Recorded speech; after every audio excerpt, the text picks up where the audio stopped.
Live. How's everybody doing tonight? My name is Anthony Brian Logan, and you're watching and/or listening to ABL Live. Thank y'all for joining. We got a whole lot going on tonight, as it has been all throughout the week. Busy week.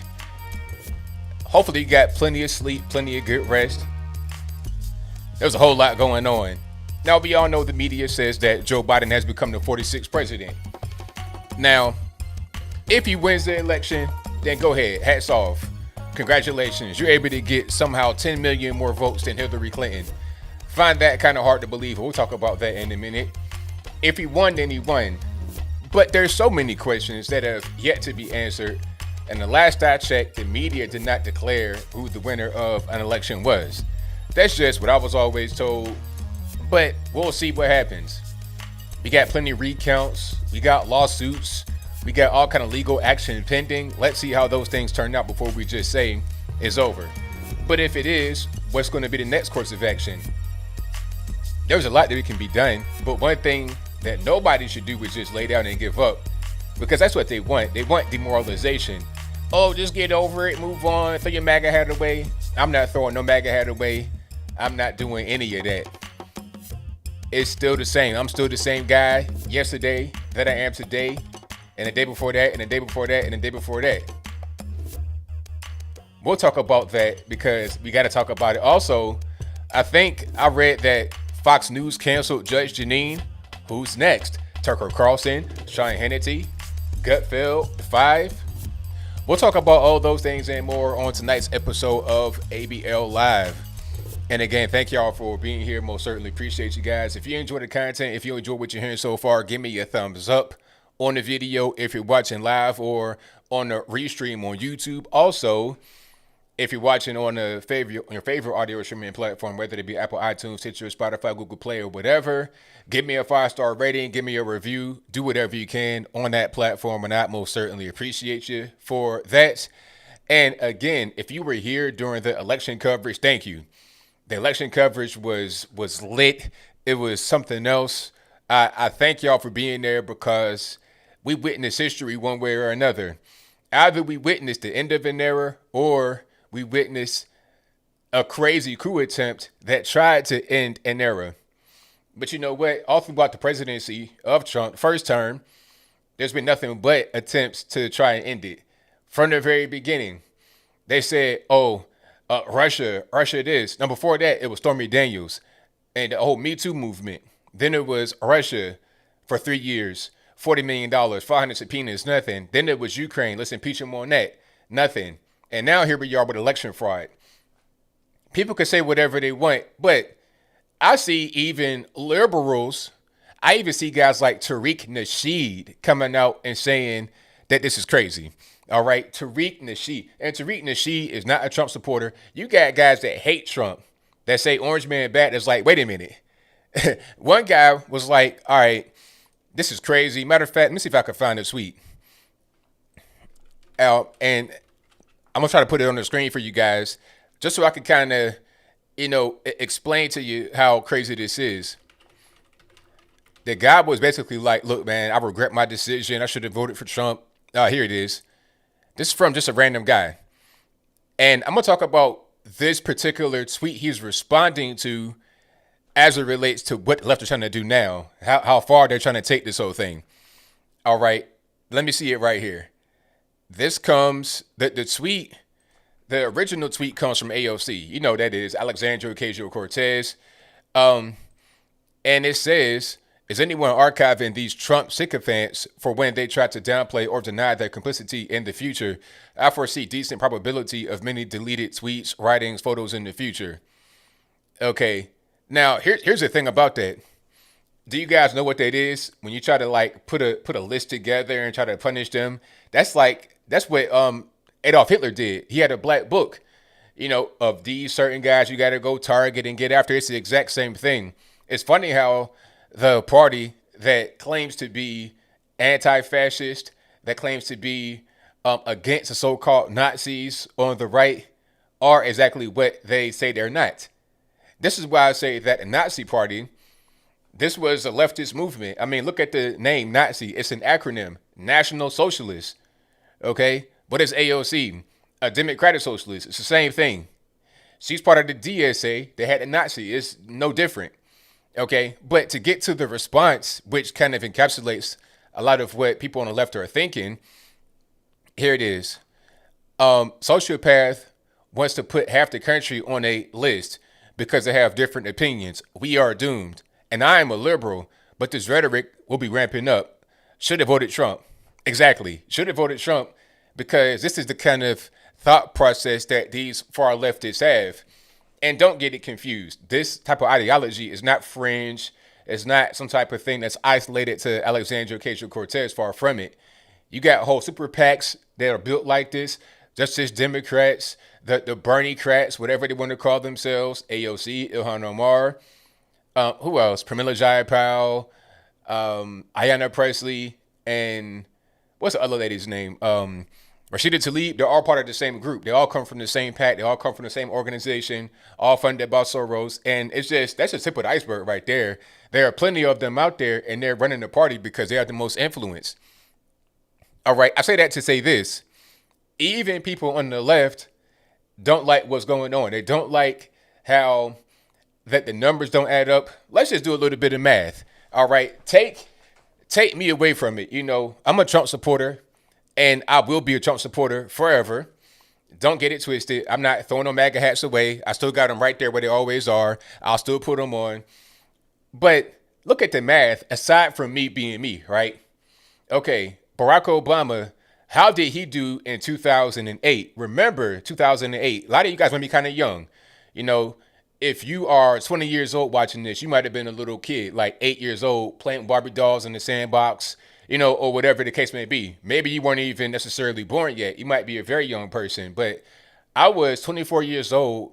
I had an office where I was working at. I had, you know, employees and clients and everything. Long story. But anyway, I'm 24 years old. And I'm watching this live. We had a live watch party to see Barack Obama get elected. I was proud of him. I was like, first black president. People were in there crying. I'm talking about crying, tears. All right. It was really emotional. It was crazy. It was an historic moment for the whole nation. All right. The enthusiasm was off the charts. I've not seen enthusiasm like that since. I think maybe what Trump is doing right now is close to Obama. But that enthusiasm back then was something else, man. It was really something. Hope and change. Oh, man. So, having said all that, so you understand the context, in 2008, he was running up against John McCain. Basically, a tomato can, easily defeatable candidate, but irrelevant. Barack Obama got about 69 million votes back then. Not quite 70 million, 69 million votes. And John McCain, 59 million, right? Okay, so Obama, 10 million more votes, 69 million votes, and he was turning stuff like Indiana and Florida. It was crazy. Matter of fact, I'm gonna pull up the electoral map just so you can see what's going on. Okay, 2008. There we go. Presidential election, 2008. Now let's pull up the map just so we can see what's happening, just so we're on the same page. Okay, and there we go. So you can see it right here on the screen if you can't. So 69,456,000 votes for Barack Obama with 365 electoral votes. A lot of votes, quite a few votes. John McCain, 59,934,000. So almost 60 million for John McCain, but close to 70 million for Barack Obama in 2008. Now, Barack Obama turned North Carolina, Ohio, Indiana, Florida, all of that blue. All right. So this was a guy, the whole Northeast corridor from Carolina up to Maine, everywhere was completely red. All right. That's what Obama did in 2008. Now you mean to tell me that Joe Biden got 75 million votes? And let's not, get it confused. Trump had 71 million votes, which is more than Barack Obama. So, and it's also 8 million more than what he got in 2016. Matter of fact, let's go to 2016 right quick, just so we can see, just so we can kind of see what's going on with that and compare the numbers to what happened so far. All right. Hey, I love these maps. It really tells a lot of the story. Okay, so let's go here. Now, this map, okay, you got Trump with 62 million, almost 63 million votes. Hillary Clinton, 66 million votes. Now, of course, Hillary Clinton had more votes, but Trump won a broader spectrum of places. He was able to win the electoral vote, obviously, 304 electoral votes to 227 for Hillary Clinton. And this is with Scary Gary Johnson, having 4.4 million votes. Jill Stein had 1.4 million votes. Evan McMullen, and nothing against McDonald's, but he got 728,000. Now, Trump got 8 million more votes than he did in 2016, and Biden got 10 million more votes than Hillary Clinton. Now, somebody just tell me how is that possible? How is it possible for the Democratic base to jump by 10 million in spite of all the BLM riots that have destroyed a lot of these cities or parts of some cities, made it uninhabitable to the point where you got to leave, you had to move? How was he able to win Pennsylvania? Like, come on. Wisconsin had a BLM incident with Kenosha, right? A lot of stuff got burned down. Why would that entice you to go vote for a Joe Biden? Biden didn't even really campaign like that. Hillary Clinton, they said that she was unliked, but I mean, come on. Hillary Clinton was the most powerful candidate that we've seen. More powerful than maybe even Donald Trump himself, but definitely more powerful than Joe Biden. And who likes Joe Biden, really? I mean, look at this guy. I mean, do you see him? He didn't really campaign too much. They pretty much hit him in the basement, but yet, you meant to me he got 10 million more votes? What about Joe Biden just said, say, you know what? I'm going to give him 10 million more votes. I don't really get it. And then they said that the black vote is what put him over the top. How was that possible when the black vote was the same exact percentage of the vote that it was in 2016? Okay, if it was about more voter turnout for the black community specifically, then why did we not increase our percentages as far as participation when you're talking about the total population? Okay, for black men, it was 5%, black women, 7%. So it was the equivalent participation. And as far as how we voted, you still had 80% of black men that voted for Biden that voted for Hillary Clinton. However, the remaining 20% went up. In 2016, they said 13% of black men voted for Donald Trump. In 2020, this year, they said that it's 18%. That's a 35% increase. In 2016, they said 4% of black women voted for Hillary Clinton, but in 2020, 8% voted for Donald Trump. So there was no, big rush for black people to go out there and vote for the Democrats. There may have been a higher turnout, but that's offset by the total overall turnout of everyone, and the fact that black folks geared more towards Republicans than Democrats, although still at a very high rate for Democrats. So what's going on here? You tell me what's happening. You get more of the black vote, more of the Hispanic vote, more probably the Asian vote, but somehow you fell on the white vote, on the white male vote. How does that happen? Okay, now let's talk about this whole thing with what's that, Dominion Systems. They got this system for the vote tabulation. There was an error that was corrected in Michigan, and because of the corrected error, a guy that lost, a Republican, actually won. Matter of fact, here it is. This is right. I'm gonna put it right on the screen. This is from the Detroit Free Press. Oh, fake news, ABL's Breitbart. Oh. Nah, Detroit Free Press, straight local news. I'm not making this up. This is from November the 6th, 2020. This is yesterday. This is not an old article. This is a brand new article, right? Okay, and you can see it right here. Fixed computer glitch turns losing Republican into a winner in Oakland County. This is Michigan. Now, I'll read a little bit of the article right here. Not too much. I don't want to bore you to death. But it says, a computer error led election officials in Oakland County to hand an upset victory Wednesday to a Democrat, only to switch the win back to an incumbent Republican a day later. All right. Now, here it is. In Oakland County's 15th Commission District, representing Rochester and Rochester Hills, the initial vote count gave a 104 vote margin to the Democrat Melanie Hartman amounting to a razor thin margin of 50.08%. All right. So when they came back, they switched it and they gave it to the Republican. Now, the system that they use is Dominion Systems, and they hear that a certain somebody that has a last name that starts with an S and ends with an Oros is involved with the financing of it. Maybe that's true, maybe that's false, I don't know. The point is that this system is not only used in this particular county in Michigan, it's used all over the state of Michigan and in 30 states in the union, including battleground states, Pennsylvania, Arizona, Texas, Florida, Michigan, like I already mentioned, I think maybe even Wisconsin. So it's used all over the place. So if there was an error that actually changed an election from the same system in one county, why would it not affect other counties? I'm trying to figure it out. All right. So we got some serious issues that we need to really talk about. We got to discuss for sure. All right. And people say, "Oh, you being a sore loser, you don't want to accept it." That's what they want to do. And this is what I said before.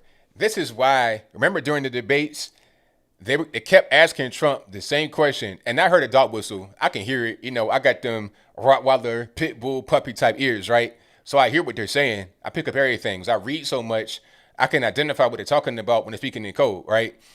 They kept asking Trump, the moderators at the debates, would you accept the results? Would you accept the results of the election and allow for a peaceful transition?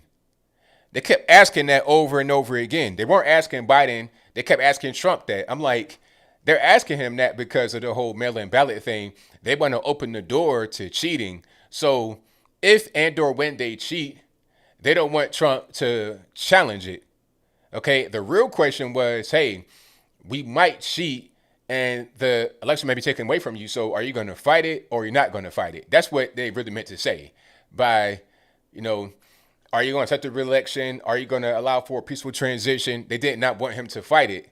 And that's why I'm trying to say right now, you got to move on, let it go, and just let things, If you got all kind of whistleblowers coming forward, people saying, hey, I was told to backdate certain things so it can get counted. You got coolers being brought in with votes real late. You got all kinds of stuff with this system. You got glitches that is changing elections. Like, this is not me making it up. It's not some kind of, conspiracy theory.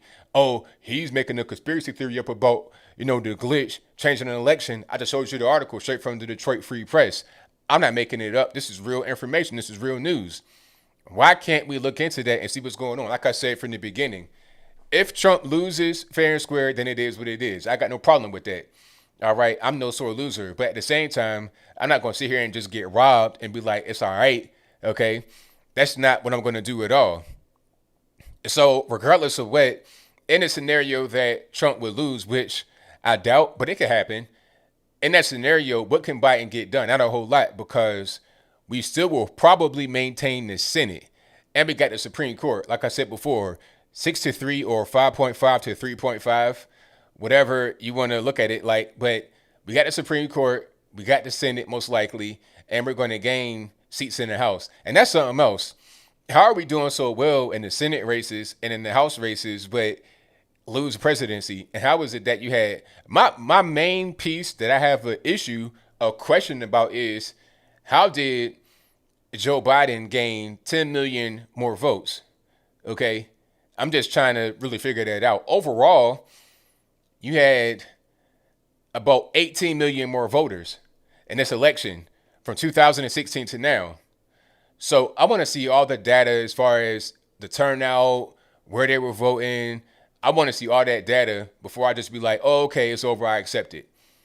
That's what I want to see. Now, if you could prove it and everything's legitimate and all the claims are bogus and nobody's cheating, then it's fine. But let's look into the claims first. Let's not just say ignore the claims. Let's look into the claims first, and then we can make a decision, but only until then. So that's pretty much how I'm looking at it like. But yeah, it's all good. Thank you all for being here. Definitely appreciate you guys. If you like what you're hearing so far, give me a thumbs up. Like the video, share the video, do all that good stuff. And if you're not subscribed yet, go ahead and subscribe right now. and click the bell when you do that so you get notified whenever I go live and or post a new video. Yeah, you know what? I got faith at the same time. I'm a realistic person. I have to accept a thing if it's proven to me that it is what it is. But if they can't prove it, then I'm not going to accept it. Some are just saying, oh, accept it is over with without even looking at the actual claims of fraud, the legitimate claims of fraud. I mean, you got whistleblowers coming out left and right. You got all kind of head up, top level guys talking about the whole situation. So I wouldn't just say, oh, forget about it. Nah, let's look at the claims and see what's going on. I mean, fair is fair because look at what they did as far as the whole Ukraine kerfuffle and Russia and Stormy Daniels and everything else. Anybody that had any kind of allegation, they gave all the time in the world to, like, who was that? The lady that accused Brett Kavanaugh. You know what I'm talking about. Christine Blasey Ford.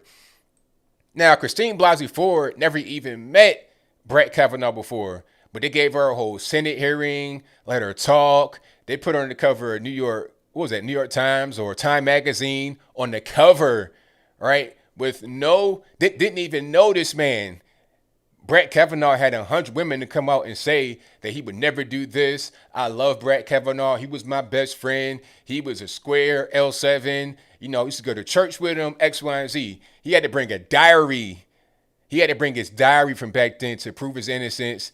He was guilty until proven innocent, basically. So if they allow that to go on, surely they can look at some whistleblowers that work in the U.S. Post Office and a system that has been proven to be false and fraudulent, that had a so-called glitch that changed an election. Sure, you can look at that and at least investigate what's going on. I mean, fair is fair, right? We let them get that. We let them get the whole Russia thing and the whole Ukraine thing and Stormy Daniels and Christine Blasey Ford. Give us a little bit of attention to the whistleblowers that are coming out talking about the post office. All right. And even beyond me being who I am as a conservative and a Trump supporter, you want a fair election for everybody, not just people that are on the right, but for everyone, left, right, center, or whatever. If you want to have Egg McMuffin, McMullen run and have a good chance of winning wherever he's at in Utah, then you want to have a free and fair election. I don't care who it is. You want to have something that's free for everybody, free and fair. And if it's free and it's fair and everything goes up above board, then we get money, we get to go. But until then nah, I'm going to keep on saying what I'm saying because what I'm saying is right. And that's just facts. So it is what it is, But yeah, so the mainstream media went ahead and declared it, AP, everybody else. And speaking of the mainstream media, I was watching Fox News, right? And I think Fox News is pretty much done. Fox News is done. Fox News, they are a convenient location to watch. You can watch them in the morning, like when you're trying to get some of the latest news and see what's going on. It's convenient. I watch them just to see what's happening. But the problem is that they are becoming more like CNN. And if I wanted CNN, I just watch CNN. Matter of fact, I watched CNN today just to see what's going on with CNN because I want to see what everybody's doing. I want to keep an eye on, the enemy of my enemy. You know the whole story. So I'm watching CNN, and then I turn to Fox. It's literally the same thing. They're showing a Biden dance party in L.A., and I turn to Fox, and they're showing the exact same thing. Matter of fact, the reporter that was right there was having a good old time. Oh, they're out here, they're having a good time because Trump lost. It's like, are you part of the party? Are you dancing right now, Miss Reporter Lady? You're supposed to be, okay, they're having a party. You got to be neutral, not really. If you're going to be a liberal, at least be neutral about it and don't really just show it on Fox News. I mean, come on. This is crazy. So they're pretty much the same thing. And I heard word through the grapevine is that they canceled Judge Jeanine. Matter of fact, let me look at it. Judge Jeanine. Hold on. Well, that's what they're saying. I'm not sure if that's true or false. I'm gonna look it up on the Twitters and double check it. But if that's true, I would not be surprised at all that she got canceled. Yep, they're saying on a Gateway Pundit. Okay. Oh no. Okay, they didn't necessarily cancel her. I think they might have just preempted her. Okay, I got it. That's probably what's happening. Yeah, just for the week. So that's fake. But if they did cancel, would you be surprised? How about anybody else? I think some guys like Tucker Carlson might go ahead and bounce. Maybe they can go to Newsmax and start their own thing. Newsmax is like accepting the record number of people, subscribers to their channel because people just fed up with Fox. I never thought I would hear that in my life. I remember back in the day when I was on the left, when I was a young and dumb, I thought Fox News were racist and everything else. Never even really watched Fox News back then. I just took people's word for it. And then when I watched it, I was like, okay, they're all right. And now I'm kind of going back the other direction. Not as far as thinking that they're racist, but as far as thinking that that's not really a good station. Okay, too much liberal stuff on there. Like I said, if I wanted that, I would just watch CNN. It's the same thing. What makes Fox different at that point when they echo the same points as a CNN does? All right, it's crazy. So yeah, it's really unfortunate, but it's a sign of the times. And like I said on Twitter, if you guys follow me over there, twitter.com/Anthony B. Logan, like I was saying, I feel like CNN, well, not CNN, same thing. I feel like Fox is becoming more like CNN to prepare for a post-Trump era. But see, the thing is, what they don't understand is that there will be no post-Trump era, not anytime soon. You had 70 million voters that came out and voted for Trump. That's more than Barack Obama in 2008. There's a huge movement. Trump grew his base by 8 million people. Biden, I don't know how you got 10 million more people with no kind of ground game, no enthusiasm, no campaigning, no nothing, but I digress. 8 million more people in the Trump camp, in an already strong camp, right? They're not going anywhere. Trump won't go anywhere. Don Jr. ain't going anywhere. Eric, Melania, they're not leaving. They're going to be right here. So what's the next course of action? What's the next thing to do? I think that we're going to see maybe a news network from Trump or a PAC. Something he's going to do to remain in power. Like, imagine if you have midterm elections, right? Or even before midterms, just in the run up to midterms, Trump goes and, endorses certain candidates and just gives speeches, just doing that all day. He enjoys doing the speeches. He can do that all day and not even really do nothing else.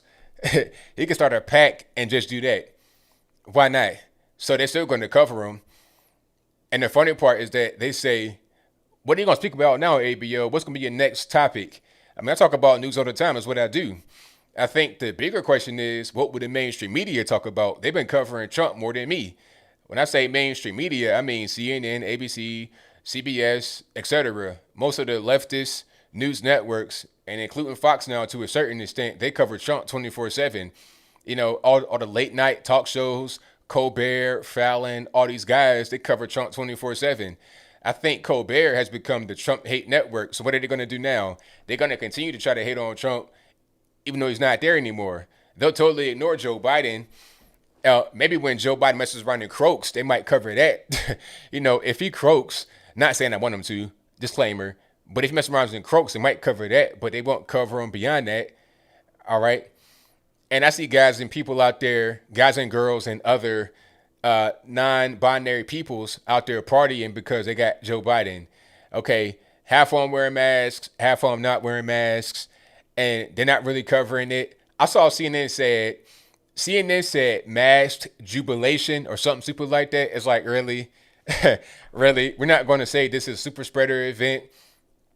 You got these so-called dance parties, rallies, or whatever to celebrate Joe Biden that are 5,000 deep, 10,000 deep, 15, 20,000 deep, barely wearing masks, no distancing. They're just out there. One of them featured a lady sharing a champagne bottle with somebody. I'm talking about taking it straight to the head like this and then giving it to the next person. Now, forget the Rona, you worry about something else. You worry about something else. You giving the bottle to strangers. I don't know what you got, what kind of crack you been smoking, and what's going on.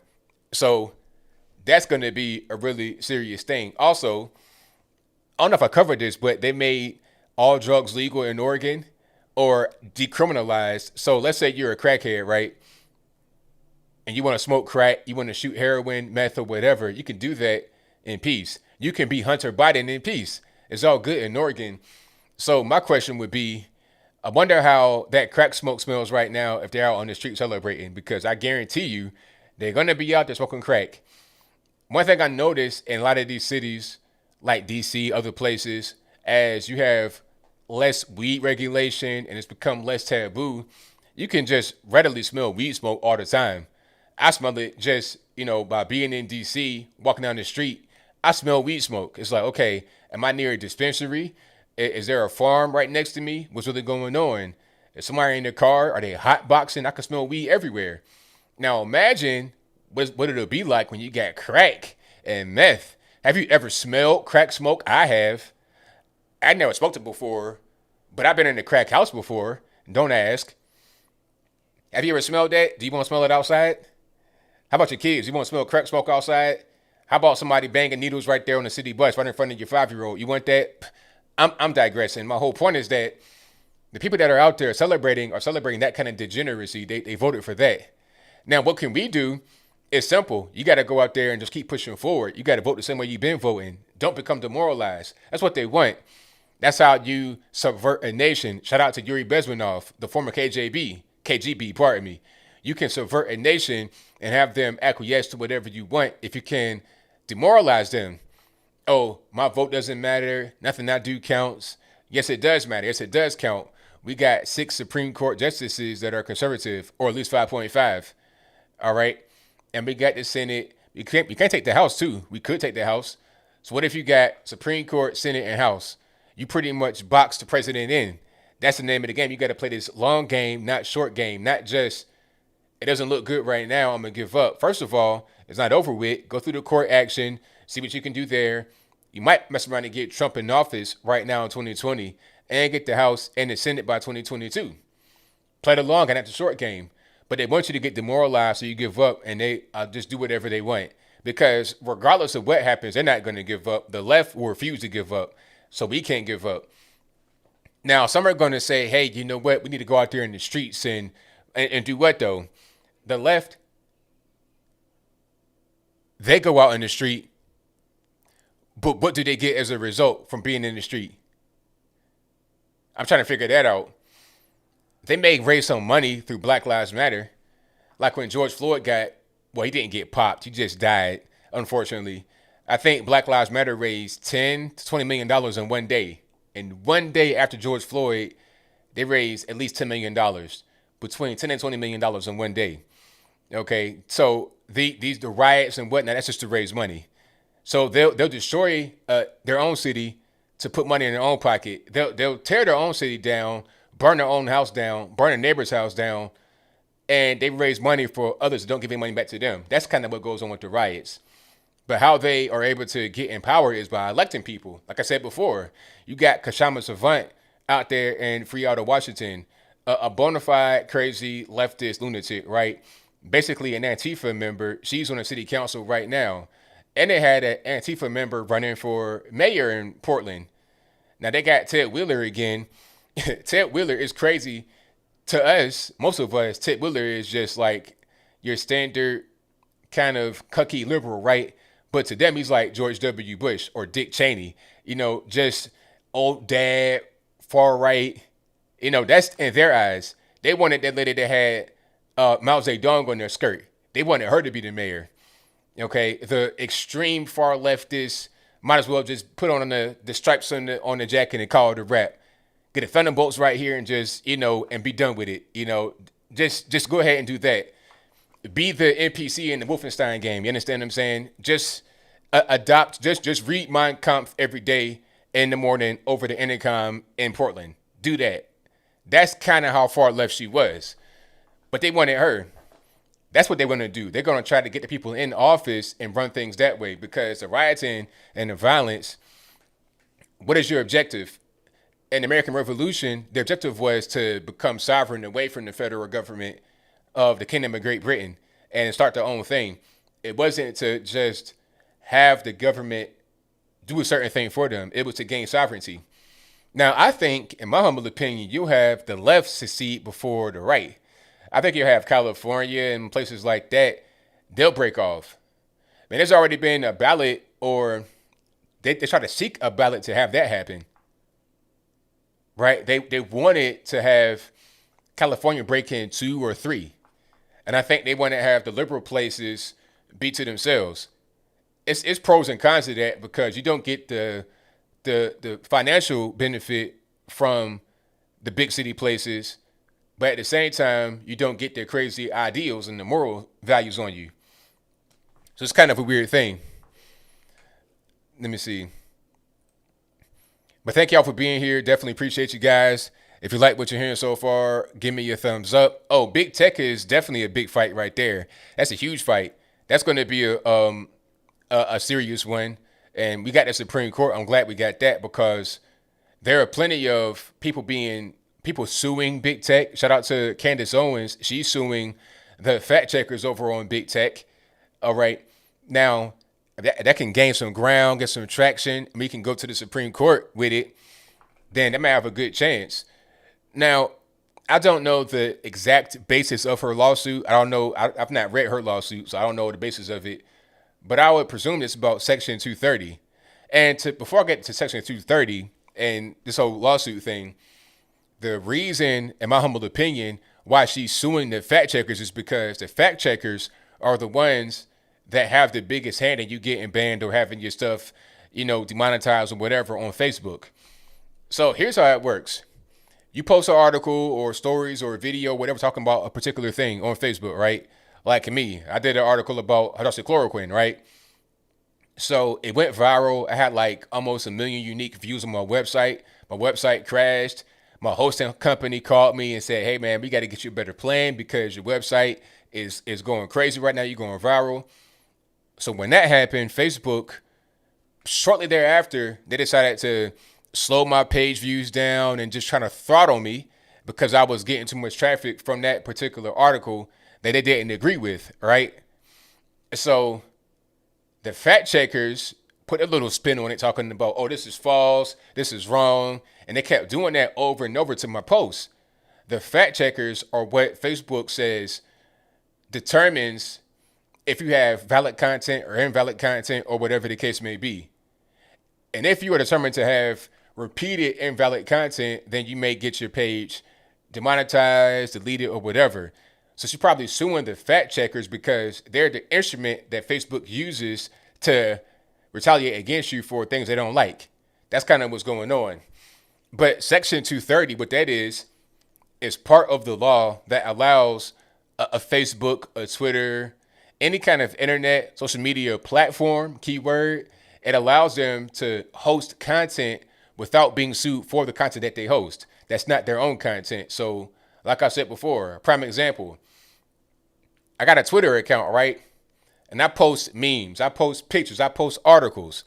Now, I could put up an article that contains stolen information. Let's say, for example, stolen information, or it could be a stolen picture, whatever it is. And there may be some lawsuit action brought against Twitter because of that, but they can't do that because Twitter didn't do it. All Twitter did was just behave as a host. And that law does make sense when Twitter does not editorialize your content or curate it or do anything like that. They don't put their own spin on it or try to, when they don't try to add their own stories and their own twist into it, then that's fine because it's not their fault. They did not upload it. And you can't possibly track every single user's post to see what's right, what's wrong, what's going to be a lawful thing, unlawful, could spark a civil lawsuit, or you have no idea of being able to determine that. So Section 230 makes sense for honest online platforms, but Facebook, Twitter, Instagram, etc. aren't really like that. They censor you, they ban you, they remove your stuff, don't give you any kind of warning. You have uneven enforcement of the rules because of your political ideology. So another example is the whole thing with Trump. They're just straight up censoring Trump now, and they don't even really care. It's just like whatever. They feel like he lost, so they're going to just censor everything he says. All right, here's some more tweets that they censored today. Let's see. All right. So they're adding stuff right here at the bottom. Okay, this claim about election fraud is disputed. So they're adding their own claim, their own opinion, things that I didn't need. If I have Twitter, the best way to get things out there for me is to write a short little synopsis of a particular article and post a link to the article, because I know that if I have a tweet that's interesting and you want to read about it, you click the article. So they have their own article basically right there. You click on it and they say, oh, okay, this was written by VOA News, but these little bullet points right here, they claim to be from Twitter itself. Okay, so what's really going on? And they're curating this stuff. Here's something else that they do. If I can pull it up. Oh, it ain't gonna come up. But there's actually like a list of things, the trending topics or the what's happening, because they can't call it trending anymore because it's not trending topics. It's about what's happening. They put their own stuff in there. Whatever they want to put over there, they put over there. They become a newspaper. If this were just, if it didn't have the same interface as a social media platform, it'd be the equivalent to New York Times. You got a story that they put up there that they write themselves, and then you have other things that they put up. You got ads. How is it different than New York Times, Washington Post? New York Times cannot post whatever they want, because if they do, they can get sued for it. That's why Gawker got sued into oblivion, because they posted the Hollywood Hogan tape that they shouldn't have posted, and it was stolen. It was illegal. They got sued and lost. And they lost their shirt, basically. So you can't do stuff like that.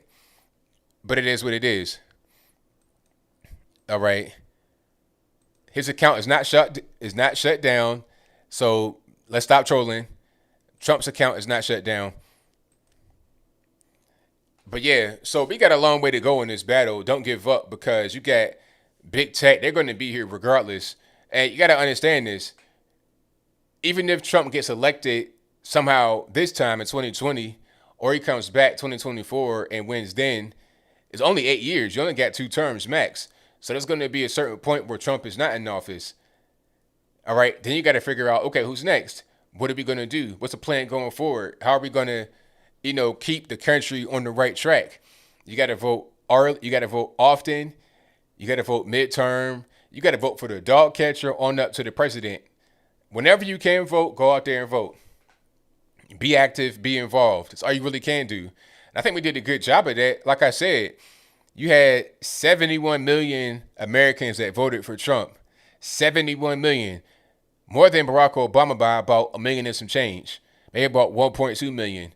Better than Obama.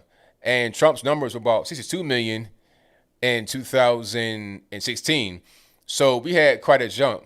Between 8, 9, maybe even as much as 10 million more people voted for Trump than did in 2016. So the base grew. The people that voted for him stayed. But what else happened? I'm not really sure, but we'll see. And I cannot wait until we figure out all of what's going on. Like I said, if he loses, he loses. If he don't, he don't. Then that's pretty much all I can really put on that one. But what do you guys think? Do you think Trump's going to just fight it out? He's not going to just back down? I don't think he will back down. What's the point? And they're saying, oh, you got to concede. He's not have to concede. Even if they try to inaugurate Biden, it doesn't matter. I don't have to concede nothing. Conceding is just a thing that you do. It's just kind of like tradition. But you don't have to do it. I wouldn't concede. Why would I concede? If you still got legal action out there, if you still got all kind of questions about voter fraud and suppression and Dominion systems and whistleblowers. If you got all of that going on, why concede? That's basically saying that you're ignoring all the legal action. The media will ignore it because they don't want you to see. Here's an example I can use. And if you guys know about sports at all, know about basketball, maybe you don't, but I'll explain it to where it makes sense anyway, regardless. Derek Fisher, back in the day, he hit a game-winning a buzzer beater shot, and he had 0.4 seconds left or 0.3 seconds left. He hit the shot, and he hit it so quick, and it was a buzzer beater. He ran back to the dressing room or locker room, to prevent any kind of challenge or anybody to look at it. He didn't want it to, get replayed and then they take it off the board. Basically, he wanted to go ahead and do that and escape with that being done and not overturned. It's the same thing going on here. The Democrats want to go ahead and win, and they don't want it to be overturned. If you look at it, you're going to see all kind of quote unquote irregularities. Okay, you got voter fraud, dead people voting, systems messing up. You got ballots being stamped 2 or 3 days later, all of that good stuff. So you got to go and look at that and see what's happening. If it all checks out, then it all checks out. If not, then it doesn't, and you're going to overturn it. All right. So thank y'all again for being here. You guys are the best audience on the internet. Appreciate y'all for joining. And this is what I wanted to say. Biden won't really be able to get much done. I think that the main thing I would be concerned about is the economy. He might try to push through like a federal minimum wage hike, or he might try to do some kind of foreign intervention. But you still have powers that prevent you from being able to do it. My question would be, if we get into a new foreign conflict, what are they going to say then? Trump didn't do any kind of new foreign conflicts.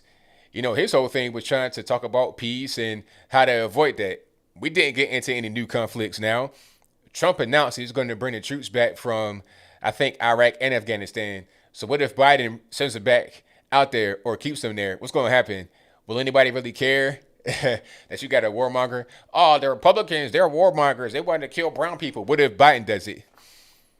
What happens then? I mean, I don't know. I think we need to just become more, aware of politics and what's happening.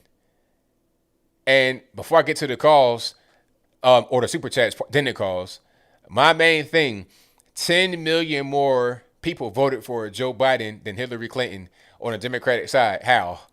Explain to me how that's possible. And remember, Hillary Clinton won the popular vote by about 2 or 3 million in 2016. It wasn't enough, though, because she still wound up losing on electoral votes because she couldn't get a wide spread of the votes. She got them in big city liberal areas. So how was Joe Biden able to get 10 million more votes than that? I understand Trump getting 8 million more because he was able to widen the base. You had high enthusiasm, big crowd sizes in person, also watching the live stream. It was a movement. But nothing like that existed for Joe Biden. The in-person crowds were low. The online viewership was low. Nobody cared. He didn't go anywhere. Let's just figure out a way to understand how that whole thing happened and get down to the nitty gritty. All right. Oh, and the CCP, they love it. Xi Jinping is tickled like Winnie the Pooh. Pun intended. You know what I'm saying? Pushing the belly button. He's giggling and everything else. He loves it because he's already got Biden compromised. He's already got him compromised. You got him by the short ones because it's like, look, you came over here already trying to get money with me on some illegitimate stuff, talking to the spy master. Your son is a dope fiend. We got all the pictures and everything else. So it's like, what's really going on? We got everything. Oh, yeah, big time. And Vladimir Putin went ahead and stepped down. They said they might have Parkinson's. So I guess we can't blame Putin for anything anymore. I guess when somebody gets shot by police, when some crazy game breaker gets shot by police, you can't blame Trump. You can't blame Putin. You can't blame anybody. I guess it's going to be the police, and then they're going to try to say, okay, you got to defund the police. Okay? Now, you're not going to be able to do that from the federal government level. Maybe do it on the state level. And all you're going to do is just see crime increase when that happens. And then when crime increases, poverty gets worse in a lot of these urban inner city areas, people are going to be like, what happened? If they care at all, maybe they don't care. But they're going to say, what happened? Biden happened. And you got to figure out why he's in office. But I digress. Alrighty.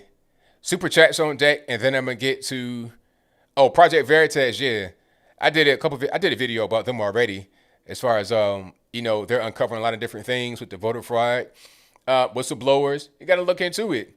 And once you look into it, then you can figure out what's happening. But if you don't look into it, if you ignore it, like it's not even there, then you're just playing games. You don't want to see it. You want to have your vision obscured because if you look at what's happening, then you got to face reality, and they don't want to face reality. All right. So let's get to super chats, and then we'll get to the calls. All right. Let me see. Shout out to Jake Y for the running. What's that? Our running Rhino emoji. Thank you for that. Definitely appreciate you. Running Rhino. Thank you to Apu Bakar, All Puff Daddy, who says, hey, ABL, why does half the population vote Democrat due to like high taxes, regulations, high crime rates, abortion, terrorism, and communist China. I would probably say they don't even know why they're voting that way. If you ask the regular, just normie out there, normie Democrat voter, why do you vote Democrat? They might say something like, oh, well, Republicans hate black people, Trump is racist, and I like Joe Biden because of Barack Obama. And that's it. They don't really have any, they're not going to talk to you about actual policies. That's just not what it is. All right. Thank you to Abu Bakr, who says, the left controls big tech, big business, Hollywood, academia, news media, FBI, DOJ, CIA. How can conservatives fight against those odds? Never give up. Hey, you got to keep on fighting. David versus Goliath. It can't just be like this hopeless thing where you don't even want to fight because it seems like it's insurmountable. You got to keep the pedal to the metal and just do what you can to fight off these radical people. He also said, shout out to Brexit. President Trump earned the most minority votes for Republicans since Nixon, 1972. Kudos, Candace, Brandon, Jericho, Diamond Silk, ABL. And thank you for that. I really appreciate you. We're going to keep going forward. I'm getting black liberals, guys that voted for Hillary Clinton 2016, inbox me and saying, yo, this is crazy. This ain't right. I'm voting Trump 2021, 2022. Like they're saying they're done with the Democratic Party. Black liberals now, guys that I never would think would go that direction or go in that direction. Because, I mean, even Tariq Nasheed came out and said, you know what, this is crazy. This is too much. They're still in the election. And he's not even the Trump. He hates Trump. Or, I won't say hates Trump. He is a guy that's not a Trump supporter. But even he came out and said that about the whole election thing.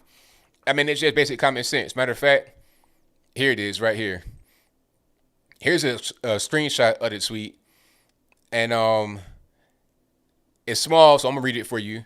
We got to keep it a buck, or as a cool kid say, keep it 100. How is Biden winning all these states with record numbers of votes, yet the GOP kept all the Senate House seats, the Senate and the House? Are we to believe millions of people who voted for Biden voted down ballot Republican? And it has like this squinted chicken face. If you guys can't see it and you just listen to the audio only. This is Tariq Nasheed, right? Mr. White Supremacy himself. The guy who blames white men for everything, or at least did at one point. I'm not sure what he does now. He even sees it. Anybody can see it. Come on. That's a legitimate question. It is a legitimate question. Oh, you're a sore loser. Answer the question. Let's figure it out. Why would you vote down ballot for a Republican senator, but then vote for Joe Biden to be the president? Does it make any sense to you? I mean, come on. But I digress. Let's get back to it here. Preet Pro says votes were coming from people who were dead years ago. Exactly. 100%. Eric Burns Marsh says those against dead people voting are necrophobes and they need to check their alive privilege. Hilarious. Shout out to Philip, who says, please keep doing what you're doing. Love you and be Tatum. Oh, will do. Ain't no problem. Thank you to Raven Writing Desk, who says, if Biden won legally, then hats off. If he won illegally, then I think Trump should announce every conspiracy theory, then hand the torch over. Exactly. You know what I want Trump to do? If Trump were to lose, or when Trump leaves office, because even if he comes back in 2020 this year, and is president again 4 more years, starting 2021, he has to be gone after 2 terms. 2 terms of 4 years each. So regardless of what, I want to drop all the dirt, all the tea, as the cool kids say, in the end. Whenever he leaves office, I want to just hear all the dirt, everything, whatever you got classified, just let it out. What are you gonna do? Let it out.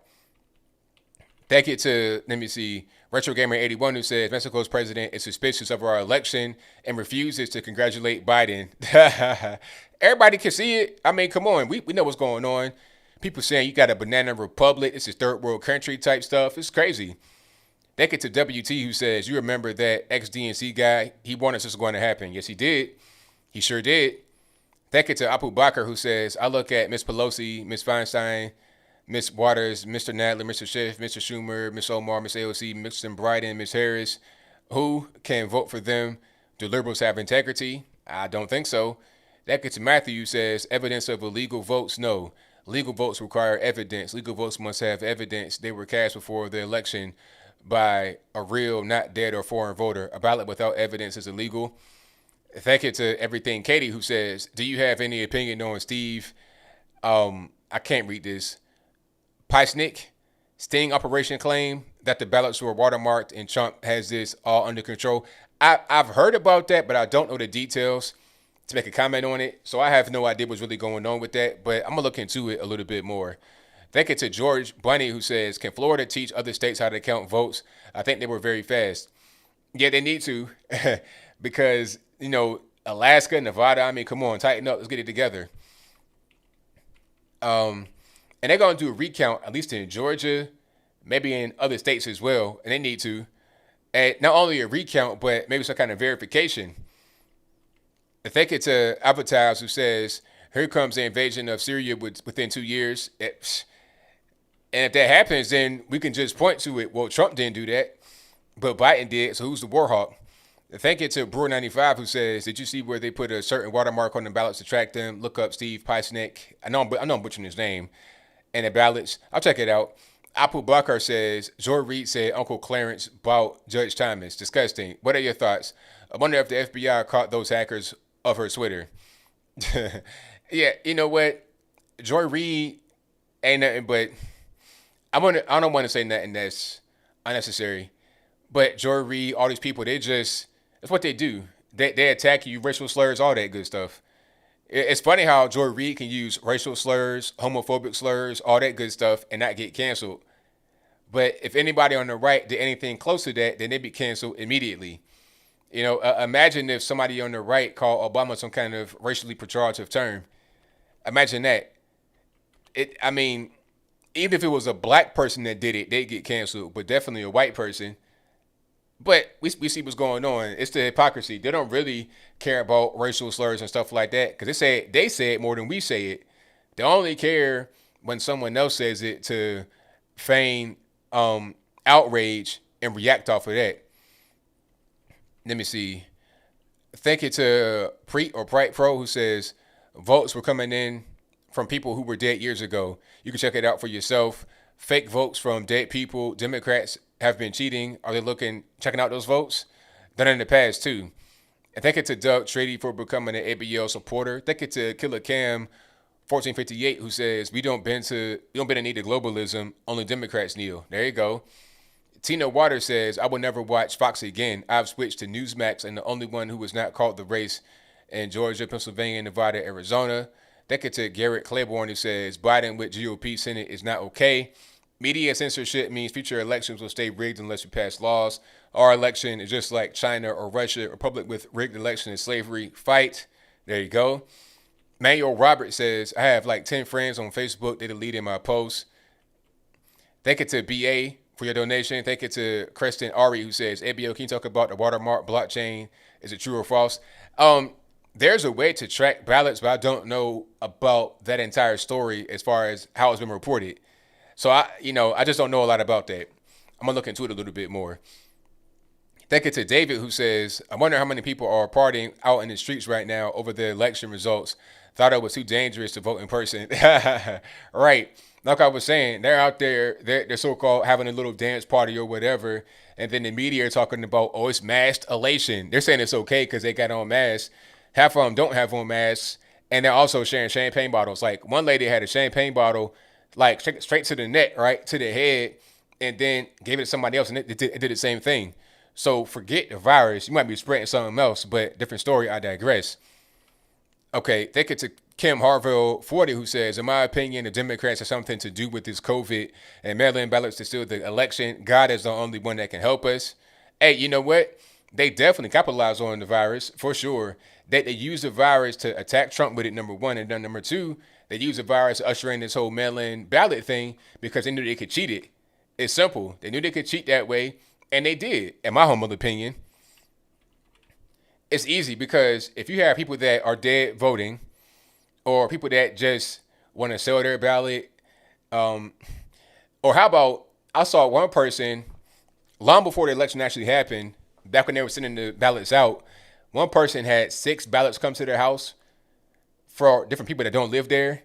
One person had been gone for years, 6 ballots, aside from her own ballot. Nobody that got a ballot lived there in that apartment anymore in DC.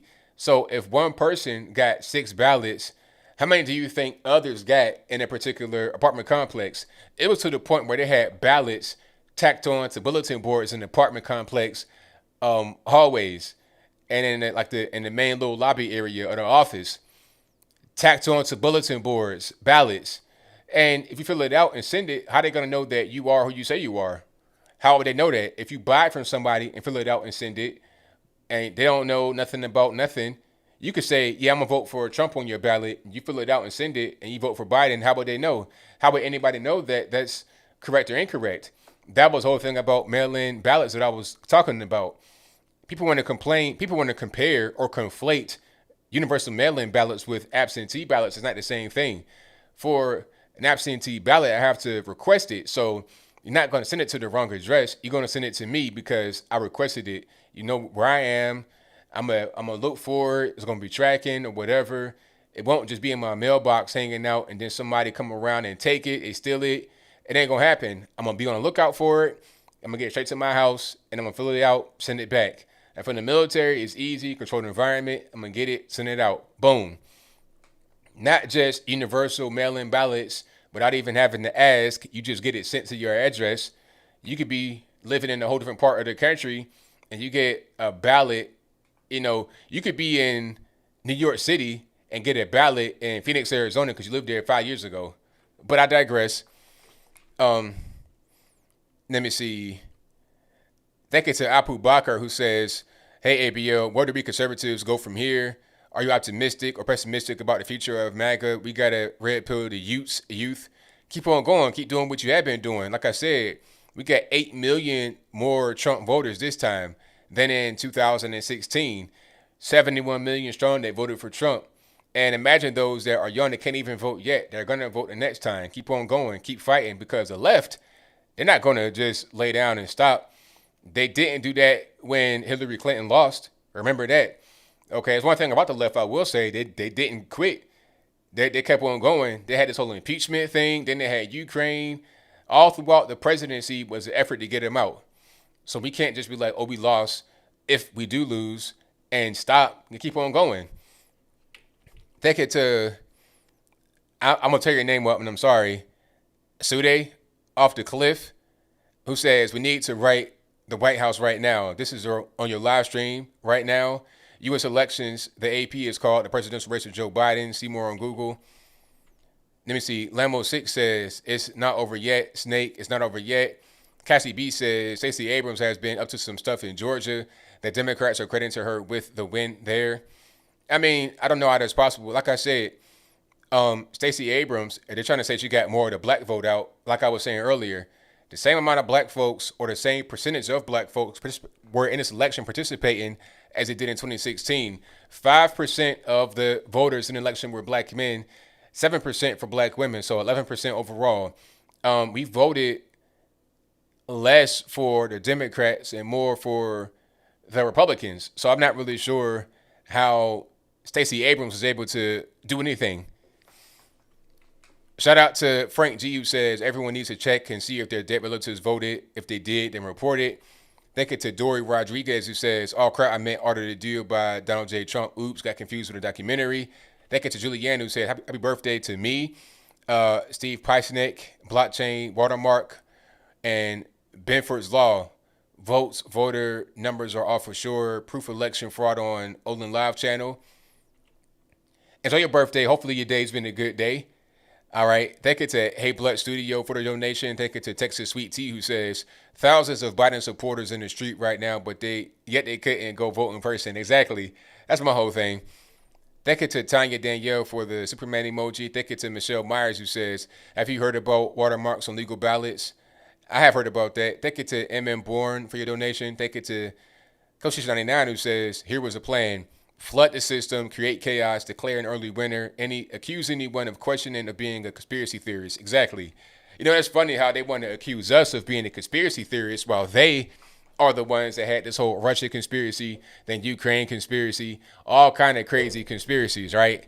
It was them that had that. But it's fine, I guess. It's fine when they have conspiracy theories, but when we bring up legitimate issues, then there's a problem. Let me see. Spiceman Spiff says, I hope Fox's talent goes to Newsmax and we can watch it implode. I'm right there with you, man, for sure. All right, let me see. Hold on, let me get to the next one here. JA says, all right, so for wartime, which red states are going to be the first to secede? In all seriousness, do you think once the fraudulent ballots are disqualified, Trump will win? I don't know. It's possible, but I can't really say I do know for sure. But I think that he will most certainly gain more votes. Now, will that be a victory or not? I don't really know. I think it's going to be a while before we figure out what's happening too. I think that there's a lot of votes from people that don't even exist for Biden. That's just my feeling, but I could be wrong.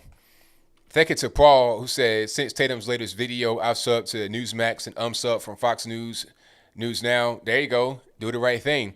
Thank you to BA, who says, Fox News is the worst. At least the known liberal fake media are real. Fox people are traitors. Exactly. My thing is, look, if you have a liberal station, just be a liberal station. It's fine. It's okay. I ain't tripping because I expect that from you. But when I go to a conservative place and I watch them faithfully and I invest time into them by watching them, I'm watching their ads and stuff like that, and then they do stuff like this. It's like, well, what am I doing? I'll go elsewhere. I'll take my eyes, which are dollars, my time, which is dollars, elsewhere. Simple. Let me see. Thank you to Kimberly, who says Trump will prevail. Please help me keep believing.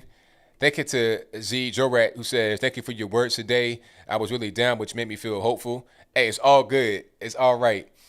Thank you to Sergeant Payne, who says, I'm late, so does that mean Trump have a chance to become president? Yes, he does have a chance. I'm not sure what the chance is as far as a percentage, but he does have a chance. Thank you to Progress 24/7, who says, New World Order in the works. One world government is the main goal. They are all actors. Thank you to Next Level for your donation. Thank you to R. Bet Good for your donation. Thank you to Sir Pacente, who says, continue the great work, man. Hey, will do. Can't do nothing else. Thank you to Zach Keenan, who says, you should reach out to Tim Pool and sit down for a podcast sometime soon. I love to. Shout out to Tim Pool. I love to sit down for a podcast. Ain't no problem. All right. Hold on. Let me see. Shout out to Kevin for the thank you emoji. Thank you to Kimberly, who says Trump should sign all kinds of executive orders every 10 minutes from now until January 20th. If Biden wins, say orders will take forever to override. Yeah, I mean, go ahead and do it. And pardons too. Pardon everybody. Pardon everybody. Go ahead and pardon Kyle Rittenhouse. Do it right now. Thank you to J.A. Bristol, who says Mike Pence, Candace Owens 2024. I'm with it. Thank you to Jason Anderson, who says, thanks for all you do, ABL. You and your Salty Cracker are my two favorite political YouTube channels. We are with you. Keep up the fight. Thank you. Thank you to Ted Wheeler, who says, chins up long term. We had a great win with this election, and it ain't over. I'm with you. Thank you to Ryan Mellis, who says, can you explain to me the 94 crime bill? That's kind of a long story. Basically, what Joe Biden did was author the 1994 crime bill, which gave crack cocaine. What was it? Powder crack? Nah, it was sentencing and stuff like that in the 94 crime bill. I think powder crack came before that. But basically what it did was a lot of black men and women got locked up for a long time as a result of that. They got big numbers, long sentencing, and that's what the 94 crime bill was. Joe Biden wrote the 94 crime bill, okay, and Bill Clinton signed off on it.